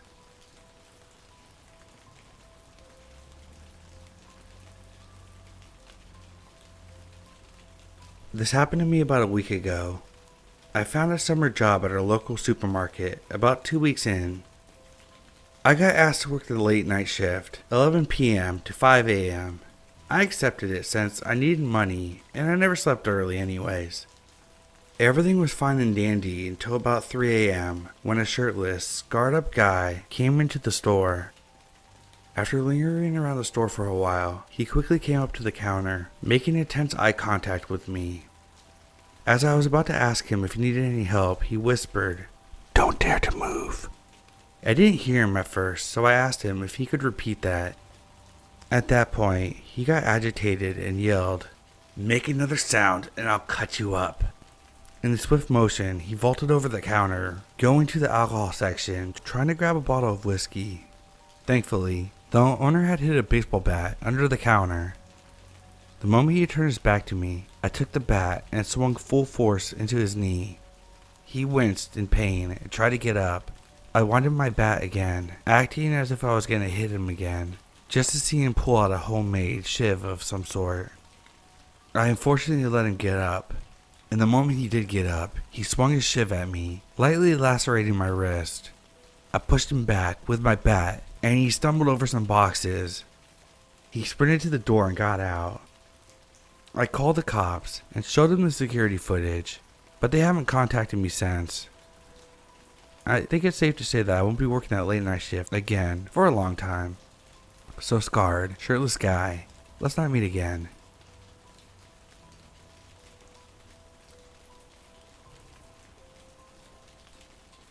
Years back, I made a late night stop at a local Walmart on my way home from a friend's house. Not a lot of people out and about at nearly 1 a.m. I lived around there for years and never ran into any criminal elements out there, so I felt safe going to the store alone as a woman in my early 20s. I made eye contact with a teenage girl the second I walked in the door. She was parked on a bench by the restrooms, hugging a backpack and a small purse, checking her phone with a rather desperate expression on her face. When she looked at me, I could tell she was on the verge of panicking. After a brief second of staring at me, she went back to checking her phone and making phone calls. At the other end of the bench was a white-haired man in jeans and a t-shirt. If I had to guess, he was probably in his 50s or early 60s. Although nothing appeared off about him, what struck me was the fact that he never looked up as I passed. Instead, his eyes were absolutely glued to the teenage girl next to him. Not in a passive way, but like he was sizing her up or something. She was perched on the edge of the bench, angling herself away from his gaze and leaning away from him. Her body language screamed that she wanted nothing to do with him. Something about him set off warning bells in my head, and I went out and grabbed a few items that I had stopped there for. I'm normally the type of person that mails around the store aimlessly, making it a point to wander down each aisle to see what's for sale. That night, however, I felt the pressing need to get in and out of the store as quickly as possible, and something in the back of my head told me to keep an eye on the man on the front bench. I moved my knife from my purse to the front pocket of my jeans, where it would be easily accessible. That's how uneasy I felt being in the same building as this man. As I purchased my items, I watched the pair from the bench. The man had moved halfway across the space between them, and was trying to chat up the young woman. She was shaking her head and offering one-word answers, looking like a rabbit about to bolt. As I walked past them again to leave with my purchases, she stopped me and asked if I was headed anywhere close to my old hometown. Apparently, she had been on her way home from a trip with her friends, and they had made a stop to grab drinks and use the restroom. She had gotten separated from the group, and they left her at the store. The store was about a 30-minute drive from my old hometown, and I knew that to get home, she would have to walk several hours along unlit stretches of rural highway. The man sitting next to her continued to leer at her, but refused to look my way. While normally, I would have told the girl that I was headed the opposite direction, something in the back of my head told me not to leave her alone with this man. I agreed to take her home. She thanked me profusely and offered me gas money and a cigarette. I refused both and took her home. The logical part of my brain reasoning that the girl weighed maybe 100 pounds and was a full head shorter than I was, so if it came down to it, I could fight her off. I wasn't stupid either. I texted a few friends and let them know what I was doing, and they were not happy with me. The girl mentioned her address, and I knew exactly where she was talking about. It was an old, quiet neighborhood where I used to play Little League baseball down the street and swim in the pool a few blocks away. During the drive, she told me that she just moved to the area with her mom and younger sisters from a larger city a few hours south. She'd taken off with a few of her old friends for the weekend, and her mom hadn't expected her back until the following day, so she silenced her phone for the night and hadn't picked up when the girl tried to call. I vaguely remember something about her mom having to work in the morning. We arrived at the destination, and the girl gave me a handshake and thanked me repeatedly, asking if there was anything she could do to repay me. I told her, yeah, do me a favor, get better friends. Looking back, I have no idea what about that man creeped me out so much, but something about the way he was staring at the girl got me on major guard. I had thought in passing that he might have been with someone else in the store, perhaps someone using the nearby restroom, but upon checking out, it struck me that I hadn't seen any other customers there, so he really had no other reason to be waiting on that bench. I was still living with my parents at the time, so when I got home, I woke up my mother and told her what happened. She hesitated, and I could see that she didn't like the idea of me giving a stranger a ride home, but in the end agreed something had prompted me to take action, and I might have saved the young girl from being harassed or worse.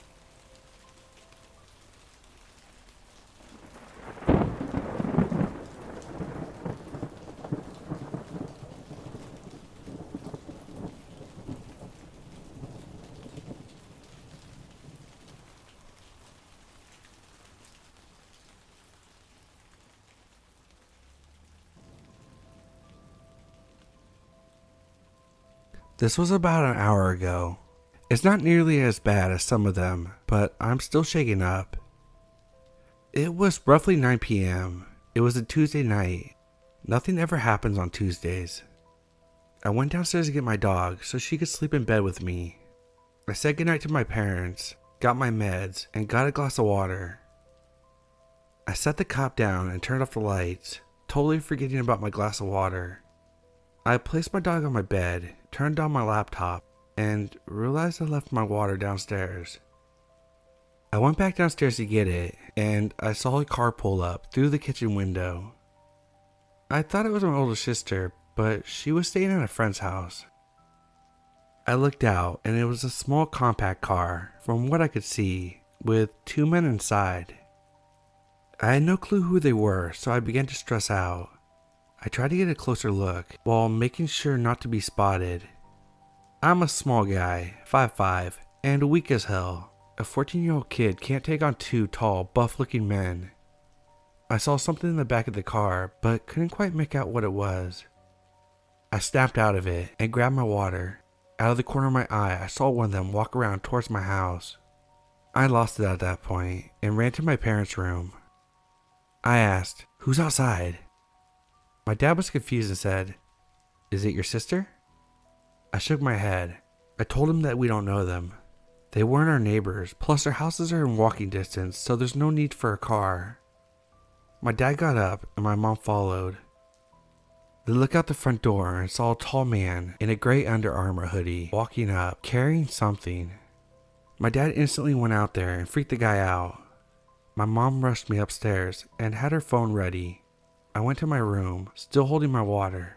I have no clue what happened. To those 2 guys who creepily drove up to my house when it was pitch black outside, I hope I don't see you again.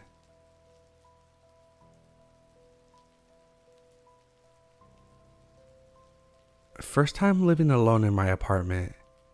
I was walking out to my car in heels to attend an evening church service. I hear this guy saying, "Hey, hello, can you help me?" I'm standing about 10 feet away when I stop to observe this man in a wheelchair. He had 1 sack of groceries in his lap and 2 on the ground beside him. He had on what looked like veteran attire and combat boots. But what stood out to me most is I noticed how incredibly buff he was. Not just his arms, but his calves. The hairs on my neck instantly stood up. I guess while silently observing, he was waiting for me to walk up to him. I took a few steps back and shook my head. His immediate response was, "I'm not going to do anything to you. Can't you see I'm in a wheelchair?"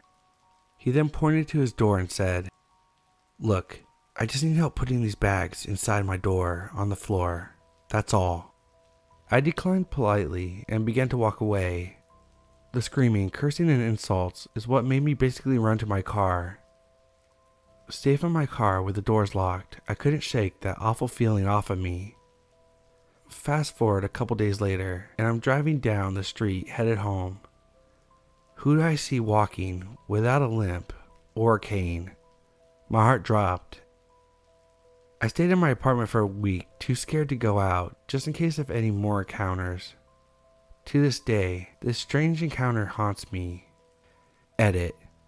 I did not call the police. To be honest, I think I was sort of in shock.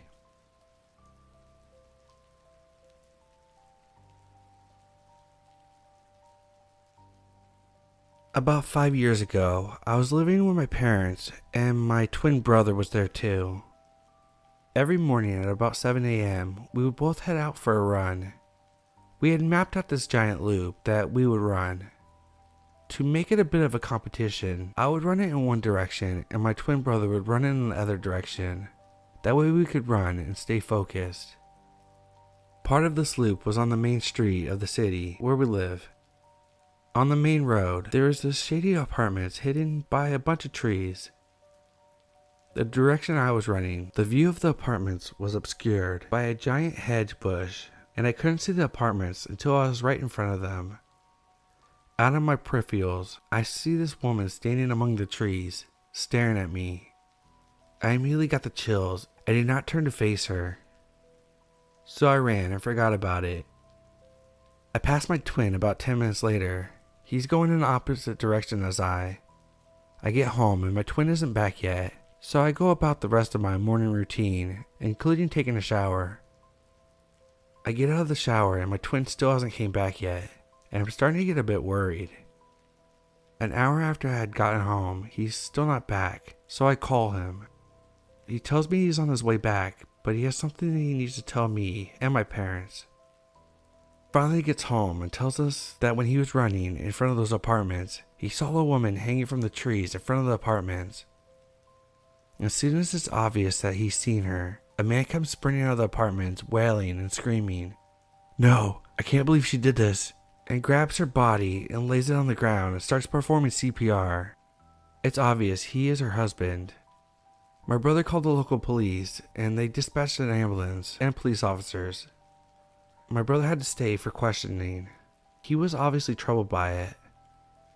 Since he was going in the opposite way that I was running, he didn't have that huge hedge blocking his view and got a straight view of the woman hanging there. It's still hard for me to believe that that woman that I saw staring at me out my peripherals was dead the entire time. I do find it sketchy that the husband came running out as soon as it was obvious that someone had discovered the body. That's a bit too convenient if you ask me, but I don't want to say this man killed her without any evidence. My brother was never followed up with by the police, leading me to believe that the death was ruled a suicide. I still can't fathom that if I turned my head to face this woman, I would have discovered her about 20 minutes earlier than my twin, and it deeply troubles me that I didn't.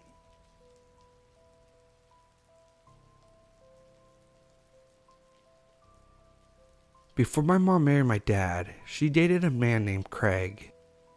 At first, he was sweet, but slowly became abusive. My mother tried to leave him multiple times, but Craig always threatened her. After one violent argument, my mom waited and fled in the middle of the night. Years passed, and she got married and had me. My dad's work includes a lot of traveling, so it's mostly my mom and I alone in our big acreage home. My mom was in the kitchen making lasagna while I was sitting in my high chair. It was extremely hot that day, so she opened the kitchen door to let some air in. She heard heavy footsteps enter into the kitchen behind her. My excited mom assumed it was my dad, so she turned around with a, "Hello, my love." Her excitement immediately turned to terror. There was Craig standing in the middle of our kitchen with a gun visibly tucked in his pants. Craig smiled at her and asked what she was making. My mom mustered enough courage and said, "Lasagna." She was physically shaking, and Craig sat himself down beside me. He playfully pinched my cheek, and I laughed at him. My mom was holding back tears as she finally asked what he was doing at her house. Craig said he just wanted to visit, and he would leave when he was done eating. When the lasagna was ready, my mom served him. My mom took me and sat across from Craig so she could keep an eye on him. Craig said he still had things at his house and that she was welcome to get them. My mom said she didn't need any of it and he could throw it out. Craig started to get agitated and said that she threw him away like garbage too. He said she was acting tough, but he knew deep down inside that she was still the stupid girl that he had dated. Craig claimed that my mom needed him in her life and that she couldn't function if he wasn't there to help her. He said that he needed to be there to raise me because my dad was a bitch who would never be able to protect me or my mom. Craig said that if he was crazy, he could have easily kidnapped us or done things to my mom because my dad was a pussy that couldn't protect what was his. My mom started to cry and told Craig to leave her house. Craig replied that it wasn't her house and that he had every right to be there. She told him that she'll call the police, which really made him angry. He threatened her that if cops got involved, he would hire men to cut her up into pieces and film it. My mom started to cry even louder, and it agitated Craig threw his plate and yelled at her to stop crying and that he loved her. I got scared and started crying, to which Craig stood up and approached my mom. She jumped out of her chair with me cradled in her arms. She begged for Craig to spare my life. Craig tried to reach over and touch my mom, but she got scared and fell on the floor sobbing. The phone began to ring, and Craig became so overwhelmed that he just ran out of the house. The cops and his family found him about to shoot himself in the head. His adult son had to convince him not to do it. My mom was so traumatized that she didn't want to deal with any of it, so she got a restraining order against him. Her and my dad moved across the country.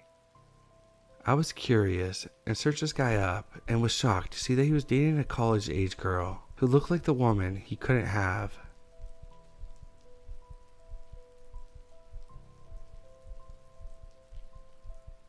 As of recently, strange people have been coming to my house, and I fear that they're casing my home for a robbery or something similar.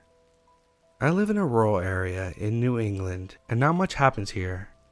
There's definitely not a lot of crime, and not too many dangerous individuals. I was doing schoolwork one day in my room with my window open and the curtains closed when someone stopped their motorcycle outside. It was a man in his mid to late 50s with gray hair. He was wearing a brand new leather jacket. It was obviously he had bought it that day or the day before, and he had boat shoes. He was definitely not a biker. Anyways, he knocked on my door and asked for gasoline for his motorcycle. I noticed his bike was parked on the opposite side of the street, right near the driveway to another house. He had came across the street to our house rather than asking the neighbor across the street. It was extremely strange. Nevertheless, we gave him gas and he drove away. The second occurrence is much less intrusive, but strange nevertheless. I was in my room as usual and I heard a car outside. It stopped right in front of our house. I didn't get a look at the car, but someone inside of it was having a phone call. They appeared to be talking to a coworker. I heard them say, "Tell boss that we're right in front of, insert address," and they drove away. Why would they be telling their coworker where they were? It's just weird. Those are two notable occasions that strangers were being weird, but in general, unfamiliar cars have been slowing down near my house, gone in my driveway, backed out, changed directions. One time, I was in my bathroom and I heard a sound from upstairs. It sounded like someone was in my house. I also swear I could hear footsteps outside my window one night, but didn't see anything. I'm probably just paranoid, but it seems like something weird's going on. Edit. Thanks for the suggestions. We actually have security cameras, one in front and one in the back, but nothing's been caught on them right now. There's always someone in the house, so hopefully if these robbers are casing the house, they will realize that someone's always home and get scared away. If anything further happens, I'll make a new post.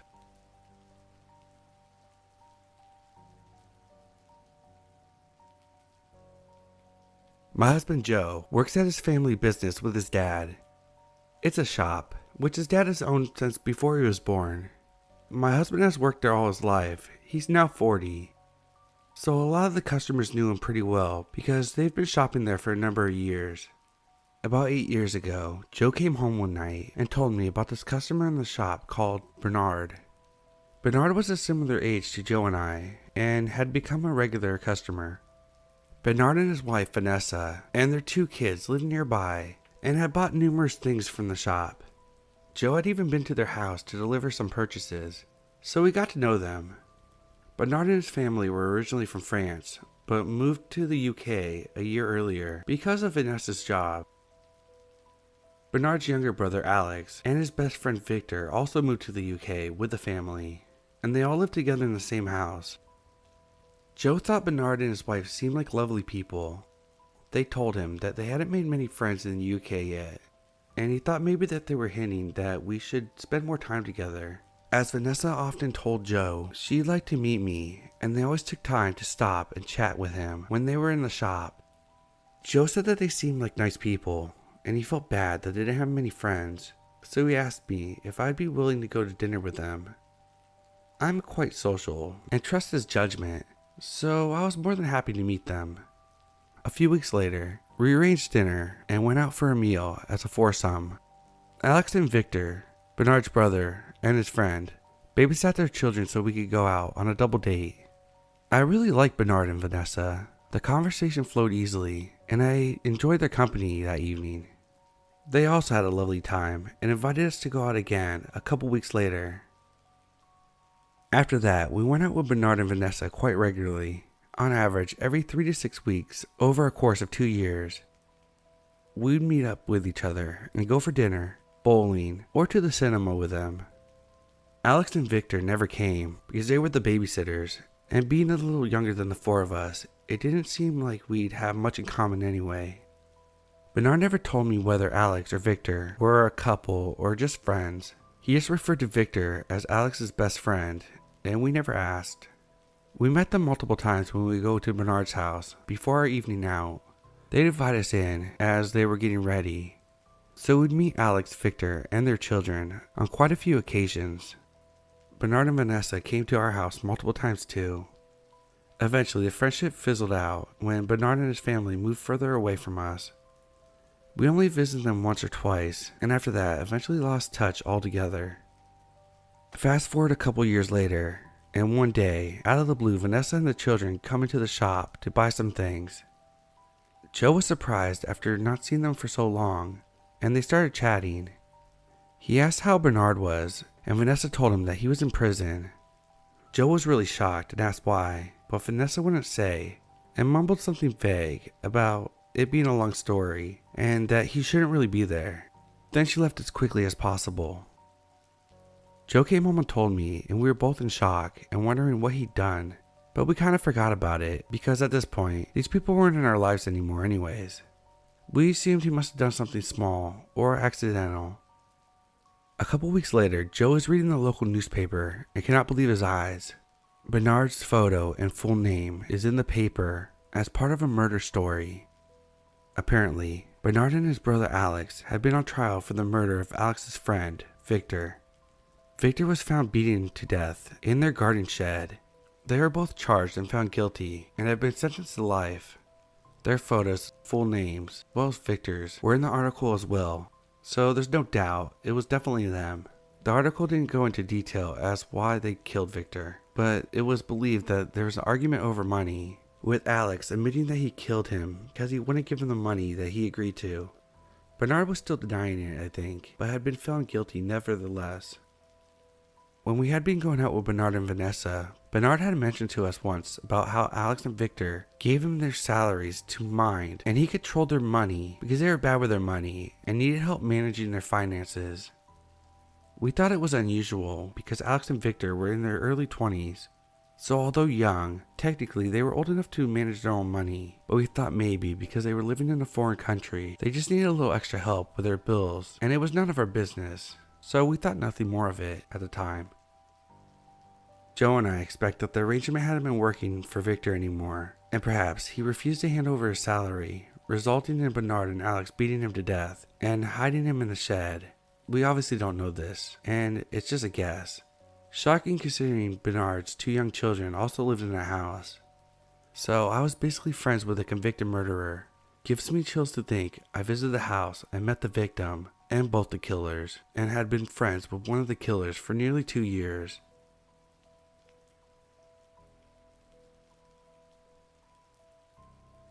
This story took place 5 years ago, when I was 13. I should point out that I look quite young for my age. It could be easily mistaken for being 11 or 12. One day after school, I was bored and decided to go to the mall. I used to go to a lot of places alone, so this was nothing out of the ordinary. It was quite a big mall, which was super busy at the time. I was walking around for a bit, and went and sat down at one of those little couches in the middle of the mall. It's for a few people to share. So I'm sitting down, minding my own business, just scrolling through my phone, like any teen would, when this guy, who was alone and not carrying any bags, which is a bit strange when you're in the mall, he walks up to me and looks at me, and then sat down next to me. It was a bit creepy because it didn't seem like he intended to sit down until he saw me. He was alone, late 20s, and looked to have money, judging on his coat, watch, and shoes.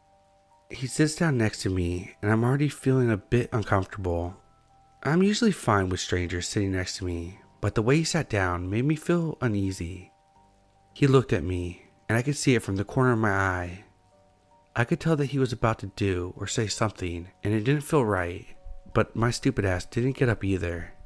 I thought nothing would happen since it's a busy mall, so nothing would happen, right? Well, after a few minutes he pulls out a piece of paper and a pen. Who the fuck carries a pen and paper? Not many people do, so it seemed odd. He writes down his number. He gets up and looks at me while standing up. He handed me the piece of paper. He said that I was pretty and if I ever wanted to hang out with him and be friends or whatever, then to text his number. He then left. My heart sunk to my underwear and I really felt like something was wrong.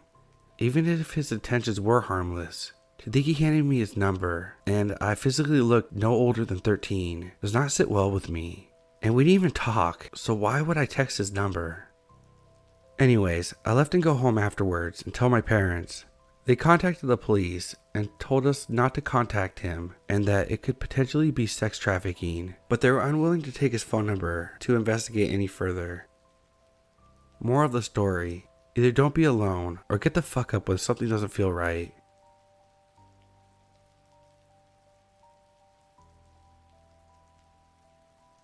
Let me start by adding a little context. I'm a 29-year-old female, but often get mistaken for being much younger than I actually am. Sometimes people would mistake me for being 13 to 15 years old, as I have a baby face and am 5'2", which I usually use to my advantage if I don't want to talk to someone. So yesterday, I went to the mall to pick up a dress since my cousin is getting married next month. Small ceremony at our house due to COVID.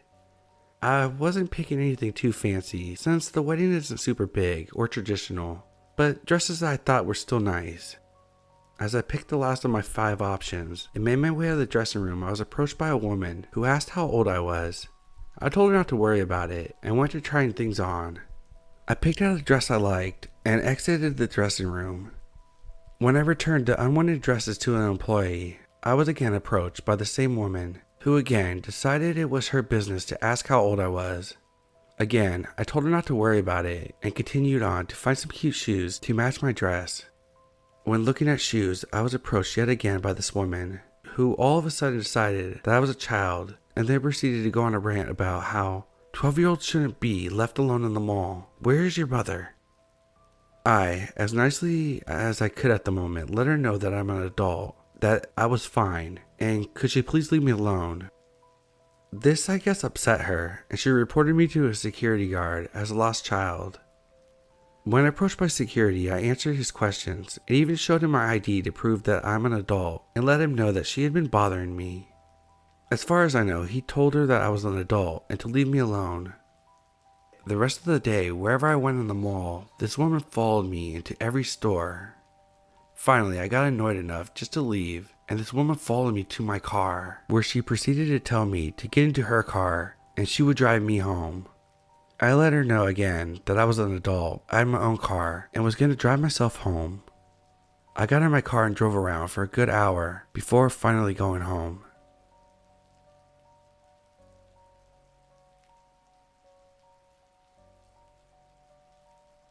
A couple years back, I was without a car and lived in what we consider the downtown area of Pensacola, Florida. Being that I didn't have a car, I'd frequently use Uber to and from work and sometimes from bars downtown if it was late and I felt unsafe as a small lesbian walking home. Our town doesn't have a lot of hate crimes, but unwelcome confrontations from religious people or just ignorant people. Never really had a problem with any of the drivers until I met James. James, I assume, was from somewhere else because his English wasn't that good. Obviously not a problem. He had picked me up to take me to work a few times, but I had a hard time understanding, so our conversations were short and confusing. One time, instead of talking, he sang to me the name game. I have an unusual name that rhymes with Bailey, Haley, Kaylee, etc. So when that happened, it was okay, kind of funny, but it lasted a 20-minute ride home, so I got weird and didn't know what to say for a while. Fast forward maybe a couple months later, I had a drink and a few beers at a local dive bar and it was time to walk home. I realized I was probably too drunk to walk, so I called an Uber. Well, it was James. He recognized me. I climbed in the car and we proceeded to my house. I was maybe only 2 miles away from my house. Not a bad walk during the day, but at night, nah. Well, James decides that instead of driving me home, he wants to stop by and buy me a Whataburger because I needed food before I got home. Sweet, right?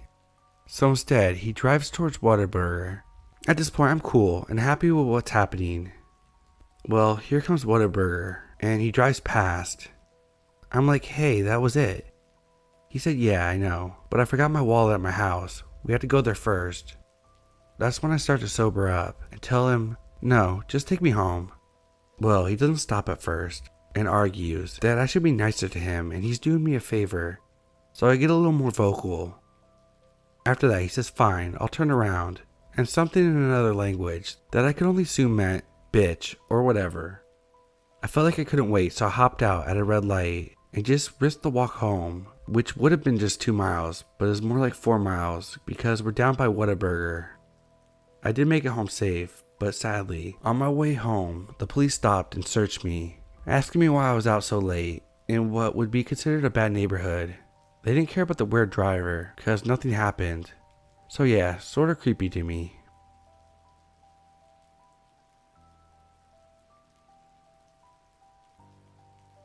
This happened last night. I had taken some mushrooms with my friends earlier, just a small dose.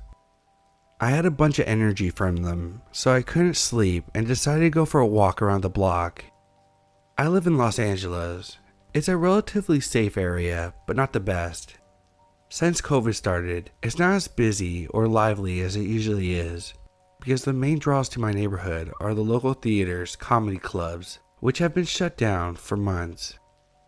My apartment building is between the two very busy streets that connect in a V shape, for reference. There were a lot of cars still driving at 1 a.m., so I felt safe. Still, I'm a young woman who has consumed a lot of true crime stories in her lifetime, so I didn't really feel that safe late at night by default. But nothing ever happened, and I wanted fresh air. Of course, my senses were super heightened because of the mushrooms. I took a left out of my building, then another left down the busy street. After walking for 5 minutes, I started to kind of get a sense that someone had been following me. I turned around and there's someone like a few meters back.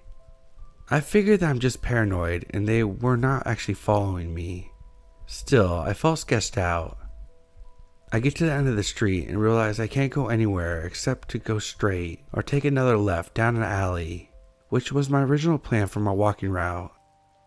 There is a hedge separating the alley from the next busy street, and I'm now standing at the point of the V. The person behind me was getting closer and was very clearly approaching me. I tried to lose him, and I was hoping that there would be a sidewalk on the other side of the hedge, but it was just the street. I basically just ended up walking directionless into the street, and anyone looking at me probably thought there was something seriously wrong with me. I wasn't going to just keep going straight because to get home, I would have to come back this way anyway. I'm also new to the neighborhood and wasn't sure where to go in general, so I'm basically at a loss. Also probably not thinking that clearly. He comes up to me and goes, "Hey, I was calling you. You didn't hear me honking my horn?" At this point, I was just like, "Dude, what do you want from me?" And he was like, "What's your name? I just came back from a party and saw you and wanted to say hi." It was probably a mixture of factors, but I was way more shaken up by this than I normally would have been. I reached into my bag to grab the can of mace that I carry with me, and he goes, "Don't worry, I'm not going to hurt you. I just want to talk to you." And I was like, "Okay, well, I have to go home." He keeps persisting, getting closer to me, and asked me, "Well, where do you live? I'll come with you." I said, "No, leave me alone. I just want to get home." He still would not leave me alone, and I was trying to figure out where to go because I wasn't just going to start walking down the alley with this guy behind me, and wasn't sure whether he would follow me in either direction I went. I was very clear about the fact that I had mace though, and finally, I think he just gave up and walked away. I stood at the corner of the intersection and just started to sob. I noticed the dispensary across the street was still open, so I ran there. Once I made sure he was gone, ran back across the street to my apartment, still shaking. All in all, this situation was harmless. I have no idea if he was harmless or not, though. I am a victim of sexual assault, and my old roommate was attacked outside of our apartment building. I was just expecting the worst, and because I was on mushrooms, I was shaken up. I really hope I don't see this man again, and that's probably it for the late night shroom walks around here. Real quick though, let's get some things straight. 1. If you see a woman alone late at night and you want to approach her, leave her alone. If you're trying to get someone's attention and they're ignoring you, leave her alone.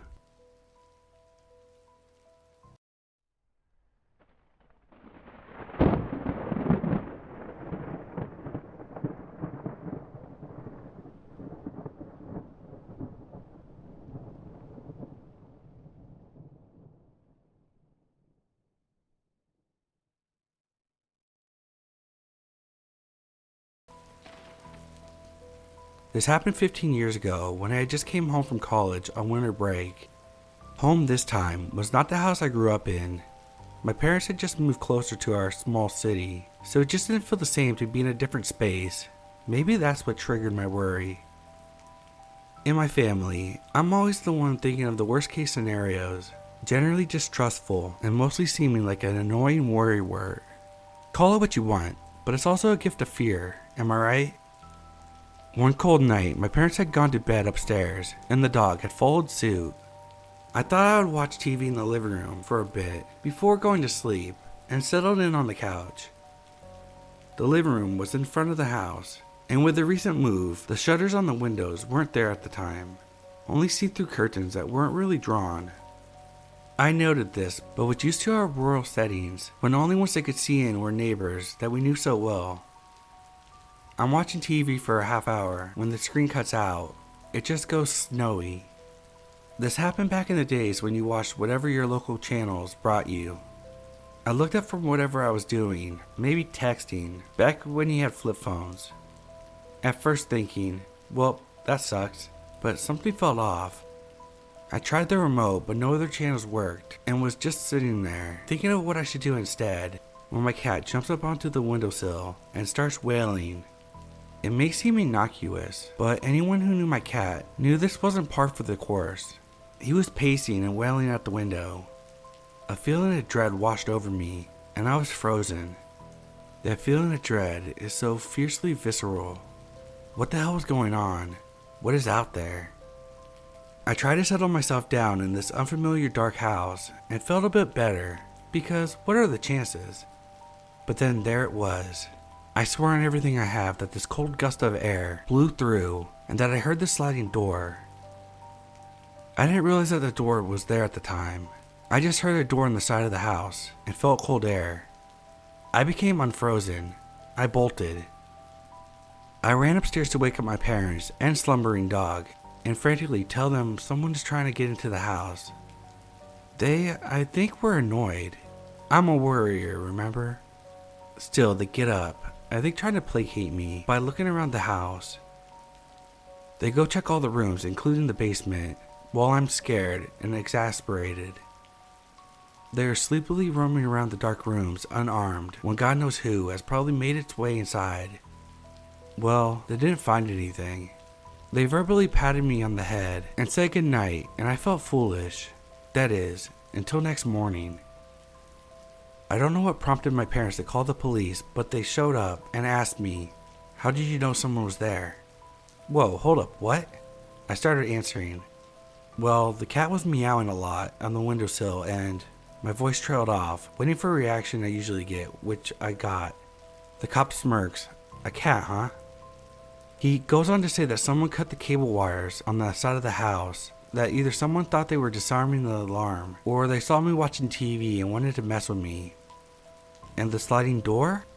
Muddy grounds gave us the ability to see fresh tracks right up to it. It didn't look like it had been fooled with, but I know what I heard, whatever it was. I knew it, I said to my parents.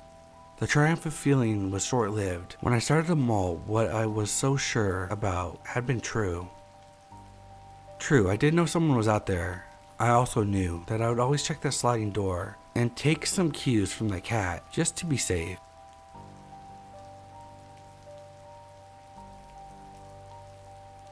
My wife and I travel often, city to city, and at one point we settled down in Vegas for a few months. There was one night we were arguing after work, headed towards Henderson, which is a city outside of Vegas with lots of isolated streets out that way. I was sitting reclined in the passenger seat when she ran over something and the tire definitely popped. My wife got out and checked and confirmed it. Within seconds, a woman with a nicer car pulls up behind us. I saw that she was a woman and laid back in the seat, still mad, still stubborn, and figuring that she was just checking on my wife and assuming she was alone. The woman said she had a brother-in-law with a tow truck and that he could definitely tow our car for free of charge to a shop. My wife asked why she was being so kind, and she said something like, "Us sisters gotta stick together. I'm helping you out." She then got back in the car, and my wife told me she was gonna follow us with her hazards on to this empty dark parking lot in front of a grocery store nearby to get us off the road. I still didn't think this was weird at all. My wife was very confident that this woman was genuine and really wanted to help. So we pull into the parking lot and my wife gets out. I'm still laying back. This woman doesn't even know I'm in here yet. She starts talking to my wife about how she changed her life within a year and that she could put her on what she does. It seems believable. She looked very nice and her car was definitely expensive. My wife keeps on insisting that we can just call a tow truck. He feels bad that she was taking time away from her. We could afford it. The woman kept insisting her brother-in-law was coming, be patient, and that he really doesn't mind. She even offered at some point to drive my wife around the area, looking for a shop that was open, but my wife had already Googled some places. She told her that's smart, and they kept talking. No suspicion, honestly. She then starts asking my wife why she's in Vegas, since we had New York plates. My wife replies for an adventure and doing something new. The woman asks if she has family she's close to, or a boyfriend, and that she could introduce her to some of her friends to get well acquainted or whatever. She motions over to me and says, "Well, I have a husband," and the woman looked like a deer in headlights.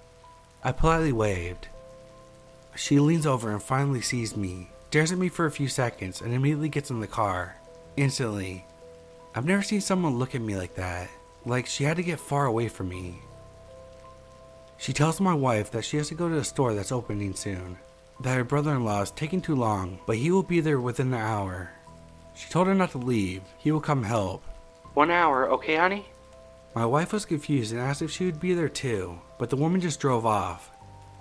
We knew then that something was wrong with the situation. We both just stared at each other in confusion. I still have no idea why that happened. We called a towing company and they fixed the car within 40 minutes. We drove back to wait because my wife was persistent in believing the woman was going to come back with her brother-in-law, and she wanted to let them know that she didn't need their help. I told her I don't think they're coming back, but we did wait. No one came for nearly 2 hours before we drove home. I did some research and found out that a lot of traffickers use women because they seem more trustworthy. Vegas obviously has a large presence of these things as well. The woman was almost desperate to keep my wife there. It was also weird. Now when I look back, it seems more obvious that there was danger.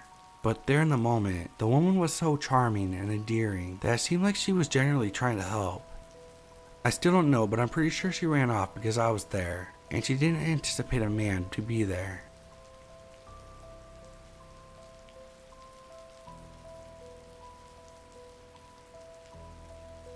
I lived in Alberta, and when I first moved there, April 2008, until he moved 2010, we had a neighbor who was the bane of our existence. It all started when I was taking the garbage out to the bin. On my way back, I happened to look up and saw, no word of a lie, 9 cameras in this man's backyard. He had one above the back door, one on the railing of the back steps, one on a pole by the back steps, one on a receiver for a satellite, one on the back gate, 3 on his fence, and 1 in the upstairs window.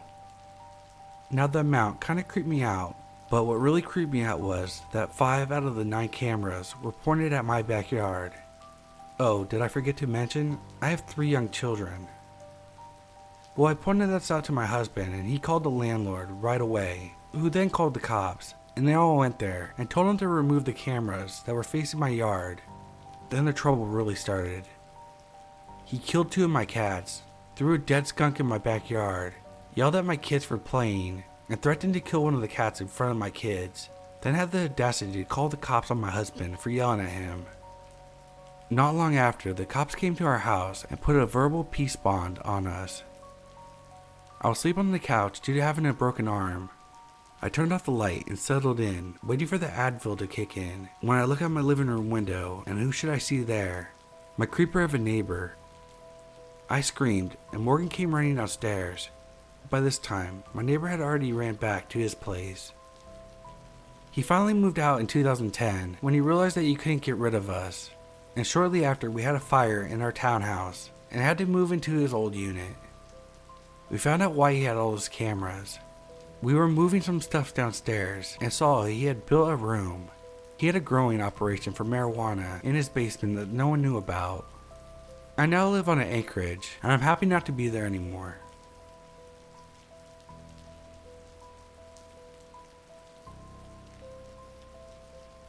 When I turned 11, I started babysitting my nieces and nephews because I was finally old enough. I had been babysitting for 4 years when this happened. I was about 15 at this time, and my sister worked early in the mornings, so she had me stay the night so I could babysit for her. I wasn't allowed to have a phone, so my mom would let me take hers just in case. I babysat 2 boys. One was about 8 at the time, we'll call him D, and the other one was 3 or 4, we'll call him M. My sister lived in a not so great part of town, so I'd always keep the doors locked up tight. Plus I liked to listen to scary stories and was super into true crime, so I was a pretty paranoid kid. There's a pretty large apartment complex next to my sister's house, and it had some really sketchy people there. But they had a nice playground and a basketball court right outside the house, and we went to play there a lot. On this particular day though, I had just woken up and was making French toast for my 2 nephews. I was listening to music with my earbuds, cause they were still sleeping, but I knew they would be up soon. You know when you have music in your ears, how sometimes it sounds like someone's calling out for you, or you think you hear something? Well, I kept hearing noises, and kept pulling my earbuds out to listen, but the noises would stop. I did that about a dozen times before I eventually chalked it up to my imagination. About the time I was finishing up the French toast, my nephews came out of the room, into the kitchen, ready to eat. I sat my younger nephew in his booster seat and started cutting pieces up for him to eat, while my older nephew was sitting at the table with a plate full of French toast. We turned on XM radio and started playing some kids music while eating. I thought I was hearing noises again, but I kinda tuned them out. We finished eating and I put the dishes in the sink and got the kids dressed. They were begging to go to the playground, so I gave in and said sure. As I'm getting dressed, I heard a loud crack. I jumped out of the room, pretty freaked out, and went to check on the boys. D came out of the room with M in his arms. I looked at D and said, "Did you break something?" He shook his head and looked absolutely petrified. I told the boys to stay in the hallway since there was no windows, and I really wasn't sure what was going on. I started to walk around the house to see if something had fallen, but nothing looked out of place. Then I saw a shadow peeking through the front door. The door had an oval glass pane, but it was difficult to see through unless you had your hands cupping your face while pressed against the window. I couldn't see his face, but he was in all black and had black gloves on. I was standing to the side, so he couldn't see me. He looked around for a minute or two until he ran around the house. I quietly ran back into the hallway and shoved my nephews into the bathroom and whispered, "Lock the doors behind you." He was panicked and confused, but I didn't have the phone with me. I had to go back to the kitchen to get it. He closed and locked the door, and I ran back to grab my mom's phone. I heard the glass cracking again and started to lose my shit. I started crying and shaking, and I called my sister. I don't really know why, but I called her and told her someone was trying to break into her house. She was freaked out and told me that I needed to call the cops. I told her that I was scared and didn't want to hang up. I finally did, and I called the police. I was still in the kitchen when I saw another man run across the backyard. I was sobbing and shaking, and the police weren't being quick enough. After asking for my address and all the unnecessary questions, They told me to stay on the line and that they were sending someone out. It felt like it took forever, but finally a cop car drove around the neighborhood and said we were fine. I told them that there was 2 men trying to get inside, so they got out of the cars and looked around the house. Then they went to the side that I heard the giant crack. They saw that one of the windows was shattered and another one was cracked. They were definitely trying to get in, but I don't know what they were planning on doing. There was a giant bed frame in front of the 2 broken windows. I think if that wasn't there, I probably would not be telling the story. They never caught the men that were trying to get in, but I hope I'm never in a situation like that again.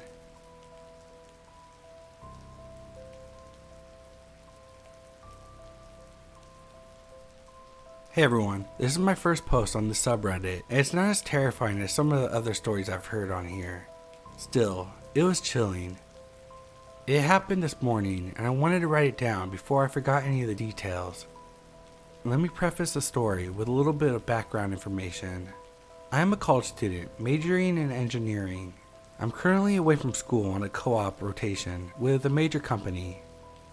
My company is headquartered in a larger city, and I'm working at a smaller site just north of headquarters. I live in a small township in the suburbs, a gated apartment complex, and in a very nice area with very low crime rates. I regularly go on jogs with my music on full blast and my dog at my side. We walk around at night. It by all accounts is a very safe place to live, and I felt very safe here until today. I woke up and got ready for work like normal. When I got in my car, not only was it basically frozen over, but I noticed I was low on gas. I decided to not risk it and fill it up before work. Once my front and back windows defrosted just enough for me to see, I drove a block down the road to my usual fill-up spot. It has a lot of pumps and usually isn't packed, and it's super close to my apartment. They also usually have lower prices than other gas stations in the area. I pulled into the parking lot and there isn't another car anywhere, other than a semi-truck parked by the doors and an employee's car around the side. All the pumps were open. I pull up to the furthest right pump and hop out. As I'm swiping my card and doing all that fun stuff, another car pulls up. I didn't get a great look at it, honestly, but it wasn't shiny or new. I barely paid any attention until the other car stopped at the pump on the other side of my own. Of all the open pumps, the driver chose the one connected to the one I was currently using. Not exactly perfect pandemic manners. Still, I didn't think much of it, at least not initially. I could hear the other driver swiping their card and then entering their PIN number. I was freezing cold and just trying to hurry. I turned around to put the nozzle into the car and I just stood there for a minute. Foolishly, I decided to keep my back turned. I didn't want to have any contact with this person, so I tried to pretend that no one was there. Once I filled up, I removed the nozzle and turned around, still keeping to myself and not lifting my eyes. I finished the transaction and got my receipt. When it was printing, I looked up casually and almost fell flat on the pavement when I saw a guy peering around the corner of the pump, staring at me. You know how people sometimes describe creepy people as having an inhuman quality? I never really understood that until today. The way this man looked at me sent a shiver down my spine. His eyes were cold and unyielding. He was not blinking or moving, but his gaze was growing even more intense. There was something animalistic in the way that he stared at me. I felt like a deer being watched by a mountain lion. The hairs on the back of my neck stood. My instinct screamed for me to turn and run. This all took place in the span of just a couple seconds, but it felt like a lifetime. I quickly opened my car door. When I did, he moved his head, tilting it to the side to peer into my car. I didn't consider it at the time, but he might have been looking to see if I was alone. I initially blocked his view of the inside of my car with my body and closed the door quickly. I locked it immediately. I mentioned earlier that my car was nearly frozen over. By now, the front and back windows were entirely clear. The side windows, however, were almost still icy. There's a single strip of clarity in the driver's side window, a result of me rolling down the window a few minutes prior in an attempt to clear it off. As I hastily buckled my seatbelt, I ventured a glance to my left. The man was still there, still staring, but he had inched closer. I could see more of his body than before. He was tall with dark hair, and a well-built frame. He was certainly much larger than me and seemed a few years older than me. Had it not been for those eyes, I might say that he was attractive, but those eyes, they were haunting. I decided to do the logical thing and get myself out of there as fast as possible. I didn't want a chance of being able to follow me. Though my work had great security, I didn't want him knowing where I worked. I don't know if this man was just a creep or something much darker, but I don't want to find out, ever.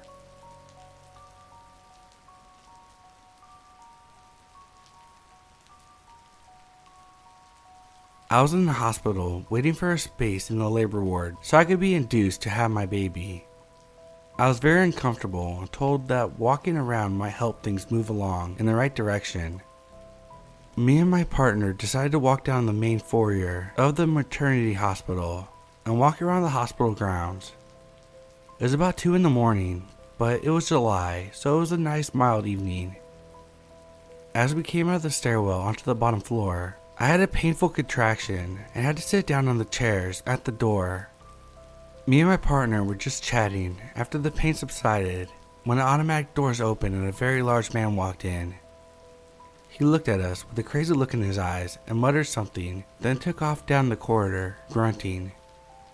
I was thinking, that's odd, when my boyfriend practically lifted me off the seat and hissed under his breath at me to move now. We both ran towards the lift. Bear in mind, I'm 9 months pregnant and in the early stages of labor, so I'm not exactly in shape to move fast anywhere. Once we got into the lift, I was completely bewildered and asked my boyfriend what the fuck was that about. He shakingly asked me if I saw the 2 massive rocks that the man had in his hands. I didn't. As soon as we got into the ward, we informed the charge nurse, and she basically locked the entire maternity unit down until the police came to remove this man. Turns out he had ran out the main hospital up a hill after being admitted due to having mental health crisis. I'm just so glad he didn't hurt us, and my partner was switched on enough to notice the rocks. Scary shit.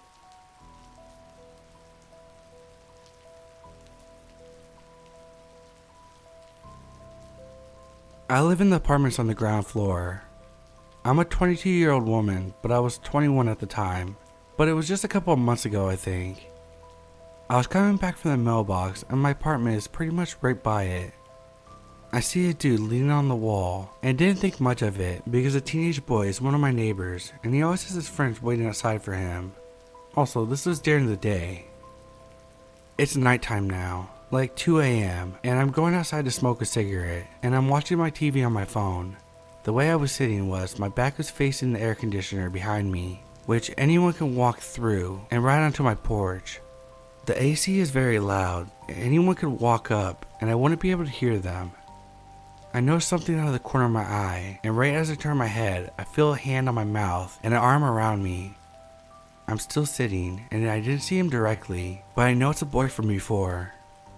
He tells me to get up and not to make any noise. He tells me again, and I ask him to let me get up and give me a second.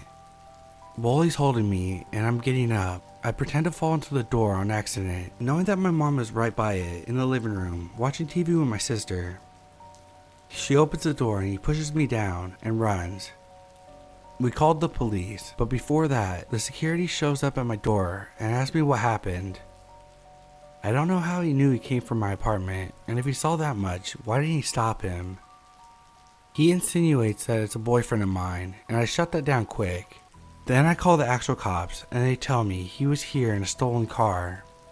I don't know what the fuck this boy was doing, or what he was planning with me.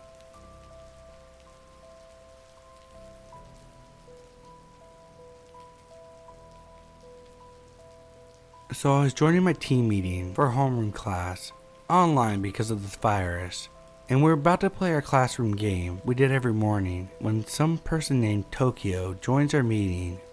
No one knows this person or how they got in. They start playing porn. I want to let you know we're in a class of 7th graders. They started calling my teacher a gay slur and saying that they have all our IPs. As the 7th graders we are, we decided to talk back. Then they started screaming gibberish into the mic. My teacher kicked them out, making the meeting private, but they somehow joined again, screaming and playing more porn. So my teacher ended up contacting our tech support to do some special things for the meeting. You can now only get into the meeting if you have a school email. I think it's one of the best choices. I do feel really bad for my classmates who saw the whole thing. I was gone for half of the thing. I was getting breakfast. Some of the students were more traumatized than others, but some of the kids started helping them. Way worse could have happened, but it didn't, so we got a little luckier, I guess. I didn't know if this was the right community for this post. It was just creepy knowing that adult went and played porn in front of 7th graders.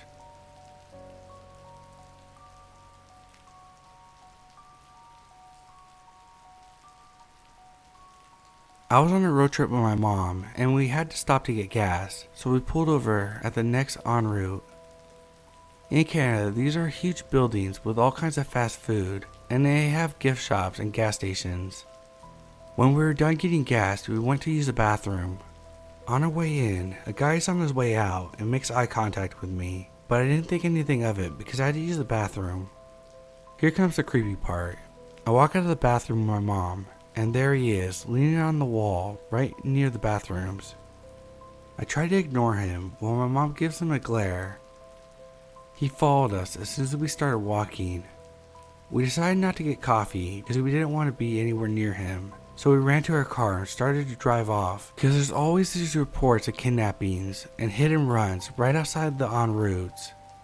In a weird way, if I can't have you, no one can, so if they fail to get you, they drive up and hit you.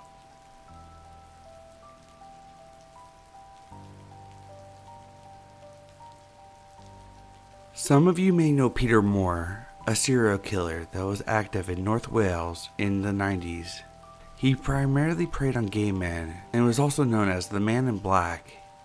He mutilated men for fun and also committed 39 sex attacks on men over a 20-year period. My granddad used to work with him at the cinema in my local area, and he was a strange dude from the get-go, apparently, but nothing would suggest that he was a murderer. He would ask you if you wanted tea, make 2, then drink both of them. Obviously before he was convicted and everyone was aware that he was a killer, my granddad and Peter had quite a good relationship, and Peter gifted my granddad 2 pot plants, which Peter had crafted himself out of old chimney toppers. Well, they're mine now, and are quite a conversation piece. Peter is doing time by life imprisonment now.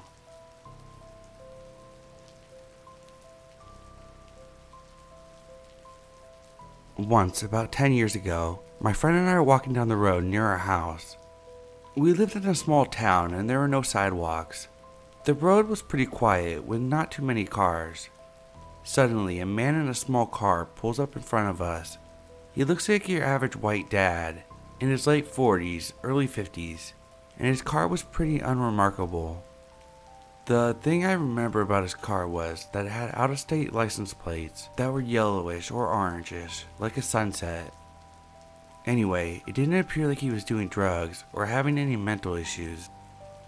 So he pulls up in front of us, sticks his head out the window and says, "I'm gonna fuck you up, and no one can stop me." And the look in his eyes were so evil. Then as soon as he said it, another car came from the opposite direction, and he must have gotten spooked because he drove off. My friend and I waited until he was out of sight and ran home, locking our doors. We were young and stupid and didn't call the police. Every time I see something on the news about a murderer being caught, I'll look to see if I recognize them, but it's been so long that I don't even know if I would anymore. I always wondered what could have happened and what he even meant by that. One of the strangest things to ever happen to me by far.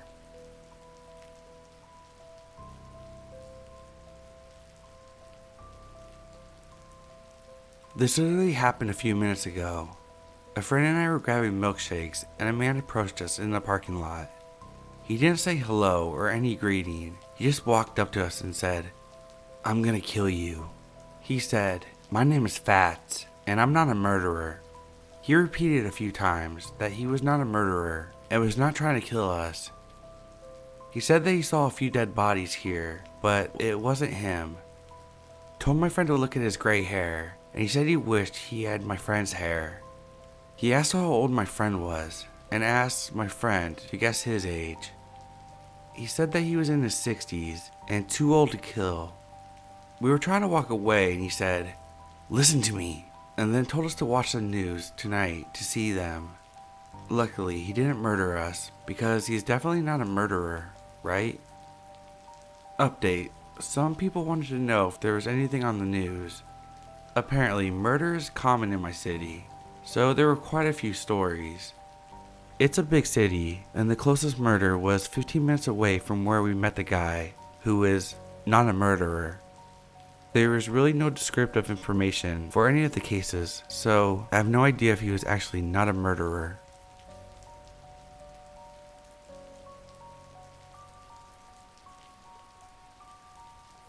This happened a couple hours ago.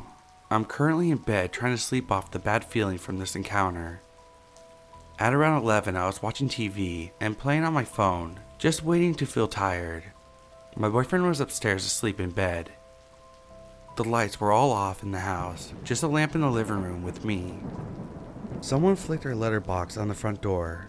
It was so loud that I assumed my partner would have heard it and came to see. We live in a pretty unsafe area. I've been followed, charged at by mental drug addicts, attempted mugging, catcalled. I found a drunk man hiding in my back garden. I found a man loitering in my front garden. So instantly, I was frightened. I went to look through the front door. It has textured glass panels, so I'm able to make out two silhouettes. I just stood there and watched and saw that one of them was looking into our front room, trying to see what was inside. They must have been there for 30 seconds, then I flicked on the hall light, not wanting them to think that the house was empty, and instantly they went from looking through my front window to the streets. A few seconds later, they started knocking on the door. I ran upstairs and had to wake up my partner because I didn't want to open the door and was scared that they would bash it in. I looked out the bedroom window and there was a man on the streets. He looked up at me and held eye contact without blinking or even looking away for a millisecond. He was speaking slowly. I mouthed "what" once or twice, hoping that he would shout it, but he didn't. Thinking back, I wonder if he was looking at me or he was talking to another person. I rushed downstairs to confront them. My partner came down and started putting on some clothes. By the time I had grabbed my keys and opened the door, they had gone. No sign of them at all on the road. This isn't the first time someone tried our letter flap at night. Last time I answered with my partner and they had some bullshit reason which seemed to be made up on the spot. So I'm now thinking that they're testing houses to see which ones are empty for robbing. But whatever the reason, the way the man looked at me was really creepy, and I really hope he doesn't come back.